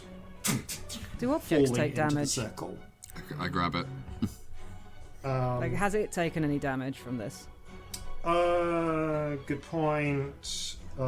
It is basically resistant to damage from almost all sources, but I will say that it does take some damage, but not enough to destroy it. So you do see it now. It gets struck by some of the lightning, by the bits of lightning, and cracking a little bit in places. Parts of it that were already broken freeze and splinter a little further. Nice. Okay. That brings us to Scamp. You and everyone else are tucked into a tiny circle at the eye of the storm around Victory. Right. Did any of the bits of wood stay outside of the storm, or are they all gone?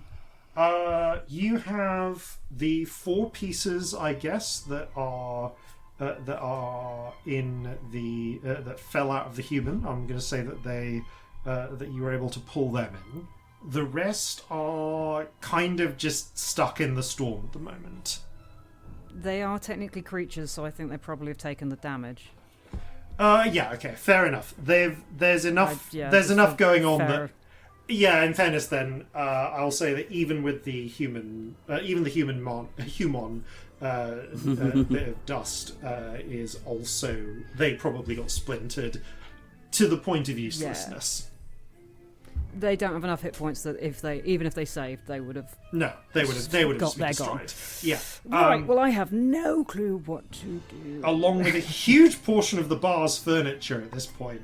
I mean, honestly, yeah, the bar, I think we can safely say at this point, is destroyed. It's one hell of an insurance claim. Yeah. Basically, almost every piece of furniture is going to have been savaged by this. Because Victory just popped her 8th level spell. Are we going? What are we doing? Are we going? Get the artifacts. We need to get out of here so we can smash that. Are we leaving or are we fighting? Okay, out of character. How many of them are there left? How are we doing? I need a logic moment. There are... Before I can, answer that. That's fine. Yeah. 2 of the vampires are dead. 2 of them are dead. 2 of the vampires are dead. 3 of them are 3 of them plus the half-elf are probably still in the storm. You haven't seen them die. You can't really... but you remember where they were, and they would have been caught in it, but they were all looking pretty okay. Magnus is fucking gone. You can still hear howling through the winds, so you assume at least one or 2 of them are still out there. Right. Okay, I mean, Celestia's still kind of a bit on Rager Hole. Yeah. I don't think we should let this man live, but that doesn't necessarily have to be done right now. Corzin, what do you think? We going? If we can take the artifact with us, yes. That I can do. Right. We haven't had any indication that this is a sanctum, have we? No. There's no reason for you to believe this is sanctum. We hang around a few rounds longer, it won't matter. There won't be enough left of it. Yeah, I will say that Victory has actually now done... Victory with that attack would have done enough damage to at least have widened the damn hole in the window. Mm-hmm. And probably started cracking into some of the others. Because I can try and teleport us, and I can take us all and the artifact. That is the thing I can do. That's your I decision. mean, Corzin is just going to try and break it so he can get the spirit spell. I mean, not right now. You aren't, because it's somebody else's turn. Yeah. Yeah, but if we think we're going, I'll do that. Yeah, your decision at this point. I hate having a decision. It's too late at night for decisions. I've said what I think in character. Yeah, I'm literally like out of everything, so I think maybe we need to come back another day and finish this properly. So I guess I'm gonna try and teleport us out. How far away is the object? It's literally by Corzin's feet. Okay, that's fine then. I don't need to spend any sorcery points. Lovely, because I've only got 3. So I can transport us and me and up to 8 willing creatures. Or a single object that you can see. I can't do it as well as... What you can do is you can hold your action until one of your willing creatures picks up the object. Yeah. I'll just pick it up myself and quicken teleport. Let's not risk anyone else getting a turn. Hell, okay, you do. You reach down, you grab, and you just grab hold of this fucking portable well of souls. Because Shanty's well out, isn't she? She's gone. Shanty is just fucked. Yeah, she's Shanty running. She's fine. Fucked right we can send to her down the stairs. Yeah. Okay. And I will teleport us to the house that we're staying in. Do you have anything from that house? Is the first question. I don't think I remember you explicitly taking. You made it. You made it, yes. Which gives you a kind of an advantage here, but it's just. I don't know if I explicitly said I did, but I feel like if I crumbled into clay that time, there's no way I wouldn't have kept some of that. But I never explicitly said it, so I'm happy to do the roll luck check. Roll luck check, okay. And we'll just see if you happen to have any of it on you, because there's been a lot of tossing and turning. 14. Okay, I'm going to say you happen to, thinking from it, you reach into your pockets and you pick up a bit of that. You pull out a bit of that clay of the building. The sort of, I guess it wouldn't be the building clay, it would be the clay that you turned into. But it is from the area. It's from that place. It came into existence there. Yep. All right, which means that we don't have a chance of you going off target. Which is the thing I It's wanted. close enough that it wouldn't have been, the chance of mishap is at least much lower. Yes, you have at least, you've been there. I would say you're not very familiar, but you'd see, it counts as seen casually. You spent, it's not a close place, but you are there-ish.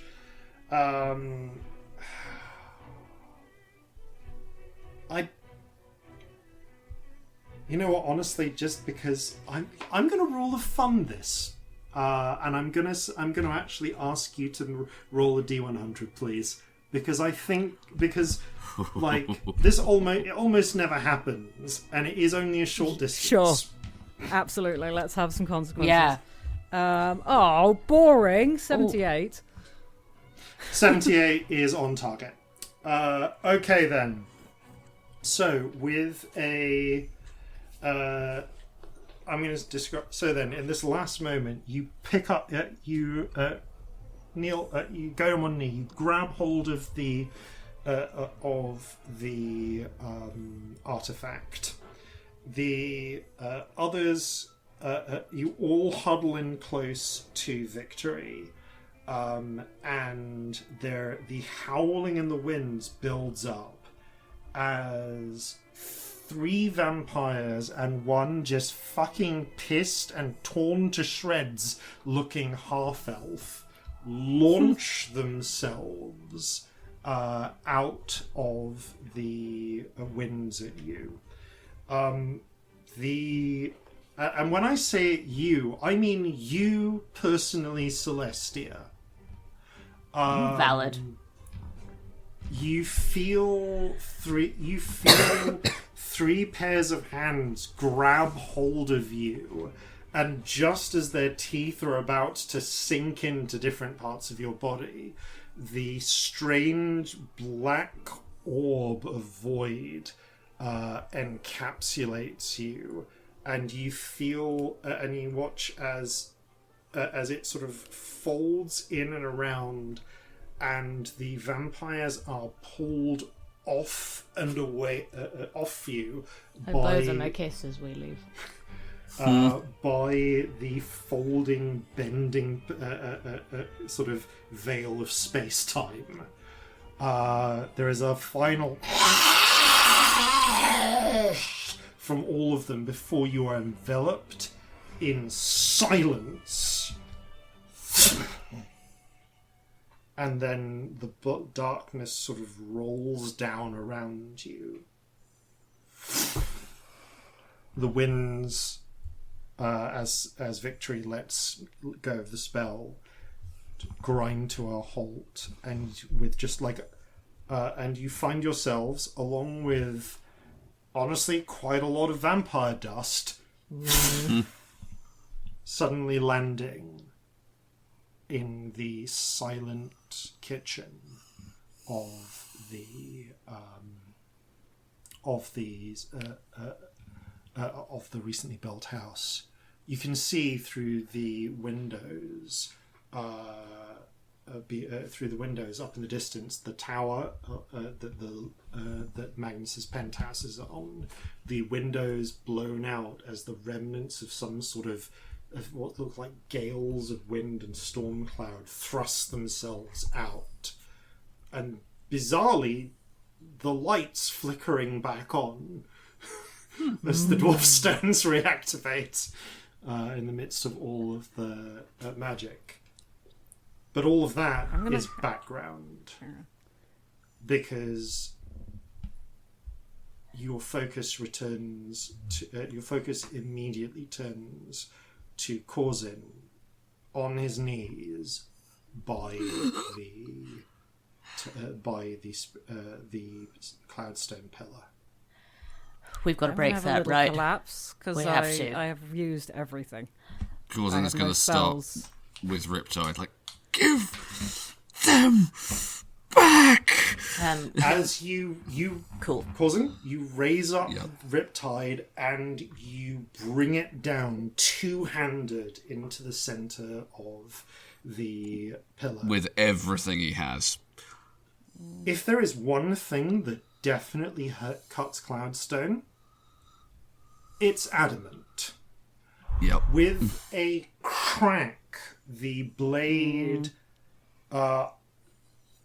I'm going to say the blade, for the first time you've ever known it to, slightly skitters and slides to one side. You have a moment of wonder, like you see the tiniest chip in the edge along the blade's edge, but the stone cracks in half. And Corzin and Celestia, you sort of watch as there is a sudden burst to you of sound and light and colour. A torrent of bright lights, shapes, half-formed, barely real, sounds, mixtures of screams and laughter and music and tones, swells out of this shattered trap, flooding upwards in at first a torrent, and then it's more like a cloud billowing up and escaping. It filters out through the windows, through the walls, through everything. You kind of stumble to the window and you see almost like this cloud of spirits breaking free. A lot of them just filter into place for a few moments before almost seeming to dissipate, breaking down into simpler forms, strands of light, pieces of colour, echoes of sound, losing shapes, losing forms. But you see here and there a graceful cat, a brilliant blue songbird. Oh. And looking, kind of spinning itself together almost, coming out of the colours and light, folded around Corzin's arm. You see the form of the sort of blue, grey and brown shades of an octopus, almost weaving itself back into existence. Oh, I lost you. I figured the odds were pretty good you'd get me back. One way or another. Let's never do that again. How many spirits do you reckon? Like, as a guess? Hundreds. Yeah, I'd say so. It's strange looking at it.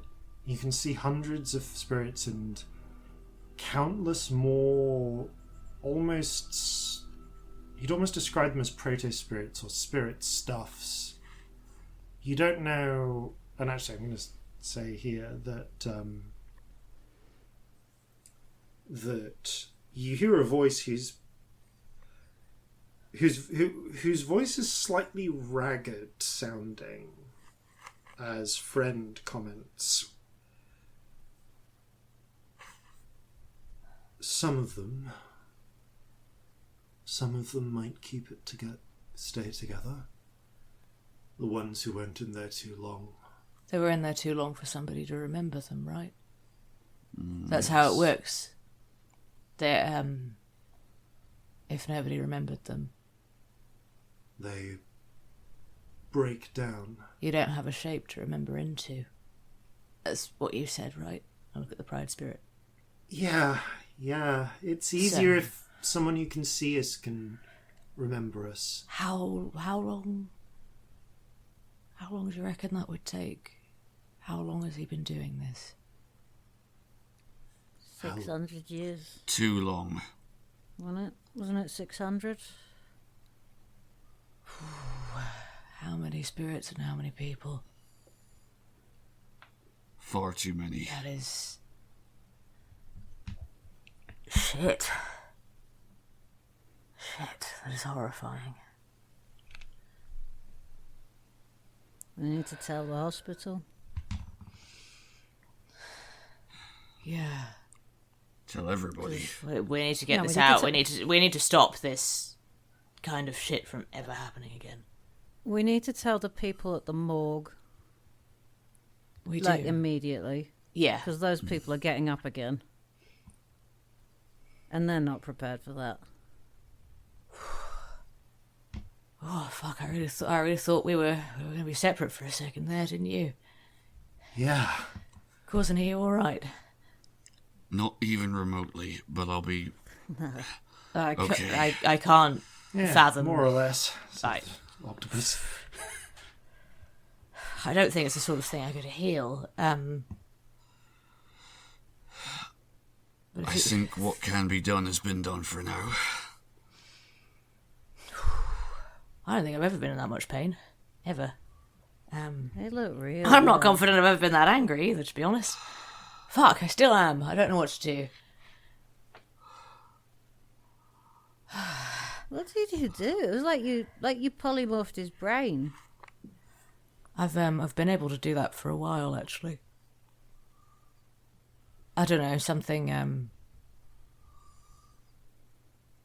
when we last went through a big change, I've looked at someone and known that I could break down what makes them them. That's not new knowledge. I figured out that I could do that. It's an extension of what I used to do, but with the magic of what I can do now. Huh. And I hadn't done it on purpose because obviously that's frightening. But you know what? I'd do it again. If anyone deserved it. I'd fucking do it again. It's not about deserving, it's about this being the best way to stop him doing more harm. Yeah. And yeah. it did. Yeah.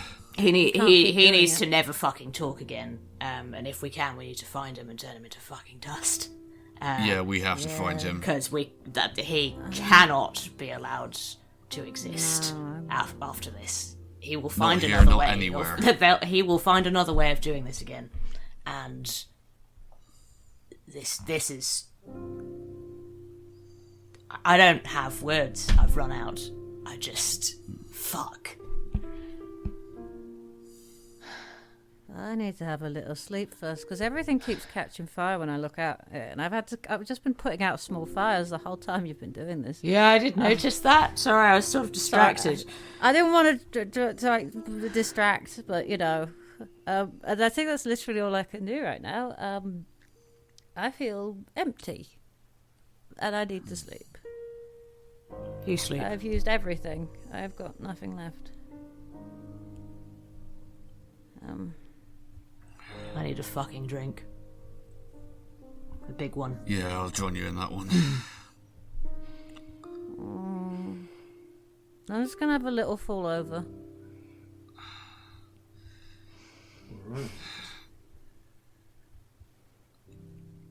Alright. Corzin just sits on the ground for a long while. I just sit with him. I don't want to leave him alone, but I also can't think of anything to do. But there's a level of like the person in the room that understands the particular kind of pain. I just sit with him in like solidarity almost. I'm going to have a little fall over behind and just sort of lie on the ground next to you. Oh, I'm going to ask you as players a question, because it's going to affect a little bit of how this, of whether or not this goes into denouement, and how, and what happens next. Are you intending next time to track Magnus down? Like, are you committed to that? If you had the opportunity to leave, We're not leaving this world like this. Unless anyone talks me out of it, is how I feel. No. We've got to destroy him. I think we're agreed that we don't leave this world in this state, because suddenly the dead are rising and there's an army of vampires out of control. Yeah. And we did that. Yeah, and also like that guy just he cannot stand as far as this character is concerned. There's a danger that in 30 days he'll nat 20 out of it. Yeah. He needs to die. Yeah. But we really need to. And the thing is, I think as the person who cast it, you would know that it would be very hard for him to break out of it, but not impossible. Yeah. And because it's not impossible, that means we have to kill him. Yeah, it's not done yet. Yeah. It's just that he was running and we couldn't. Yeah. all right. I get real drunk. Angry drunk. But not before we message Shanti and somehow warn the hospital their dead are about to start rising. Could do 2 sendings if you like. Yeah. Yeah, we really can't just leave that alone. I'm gonna say, for the sake of this, then that you make What about Low Bay? you do your two sentence. Yeah, also. Shanti gives you a slightly hurried. I guess I do. Yeah, I mean, do you want me to do the sendings? No. Okay. I convey to the hospital the dead are rising. How you stop that is you chop heads off, in short. Yeah. Because okay. they don't have clerics. We have established this, so Yeah. you have to chop the heads off corpses if you want to stop that happening. There is a slightly confused and panicked response. I give any details. I actually have quite a lot of spells left. So, but you've been through a few spells.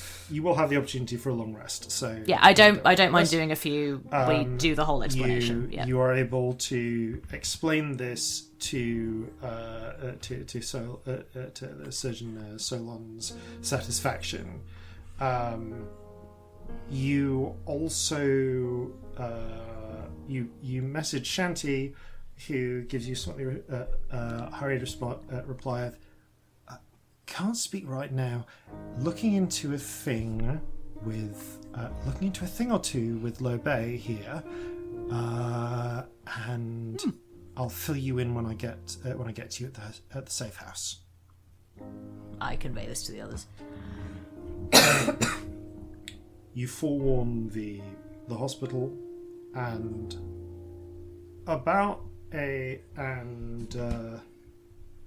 hours later, I'm going to say, there is a knock at the door. Who is it? Peering out the window and looking down. Oh, I guess we'll peer. Yeah. There appears to be a someone in the sort of blue, in the sort of pinkish bureaucrat's outfit. Looks like a member, someone from the bureau, or one of the kind of administrator types. I'm going to answer the door. Yes? Hello, there seems to be a problem with your Shanty grins. Right, good to see you. I've been doing some investigation. I'm sorry, that was amazing. Come in. Oh. We're good. She calls back, and Lobay and her bloodhound spirit both hurry in, looking a little haunted, but also with frank wonder.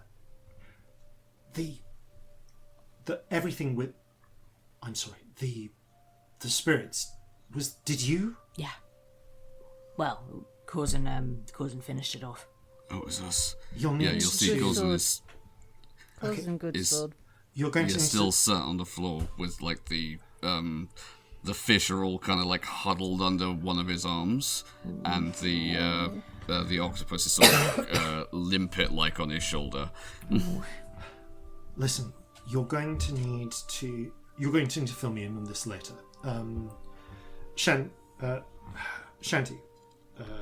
That was the name? Yeah, Shanty. Right. Bit of news. The enforcers are currently cordoning it off for investigation. Mm-hmm. But I reckon, an inquisitive administrator gets some answers, and maybe we could, especially if there's paperwork to fill out, and maybe we can find things out. We can go for a look ourselves in the morning. There were hidden chambers in Magnus's penthouse. Right. And a ladder that went all the way down under underneath the tower. Don't know where it goes. That's all the information I have. Under the ground. Sewers, probably. Under the ground. Great. What a brilliant day. Let's go underground. Fuck it. Cracking. Not a fan of under the ground, then? No.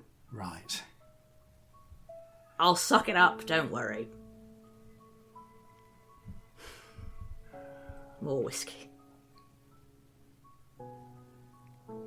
All I can say for sure is there was apparently, they reckon, stuff somewhere in there were probably things in that workshop. It looked like it was not torn up by whatever the fuck you did when you told me to run,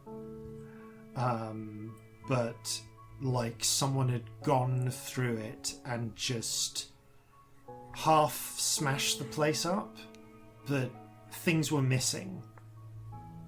It looks like whatever before he left, whatever the fuck you did to him, he must have taken some things with him as well. Right. Either way, I think we're all too fucked to chase after him right now. But we have a vampire to find. We do. Never slayed a vampire before? First time for everything. Yeah.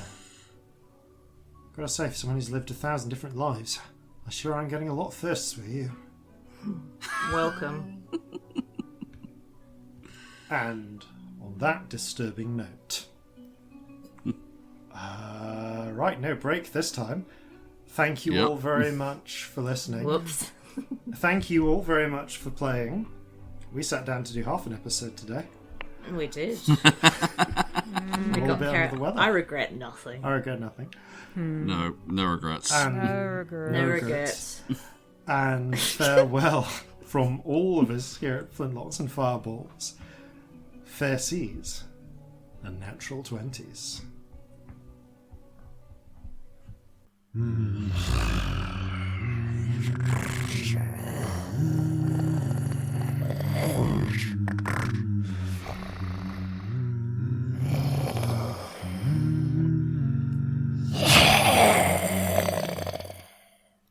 So gather your muskets, gather your spears, we'll plunder the shores of Calcinea.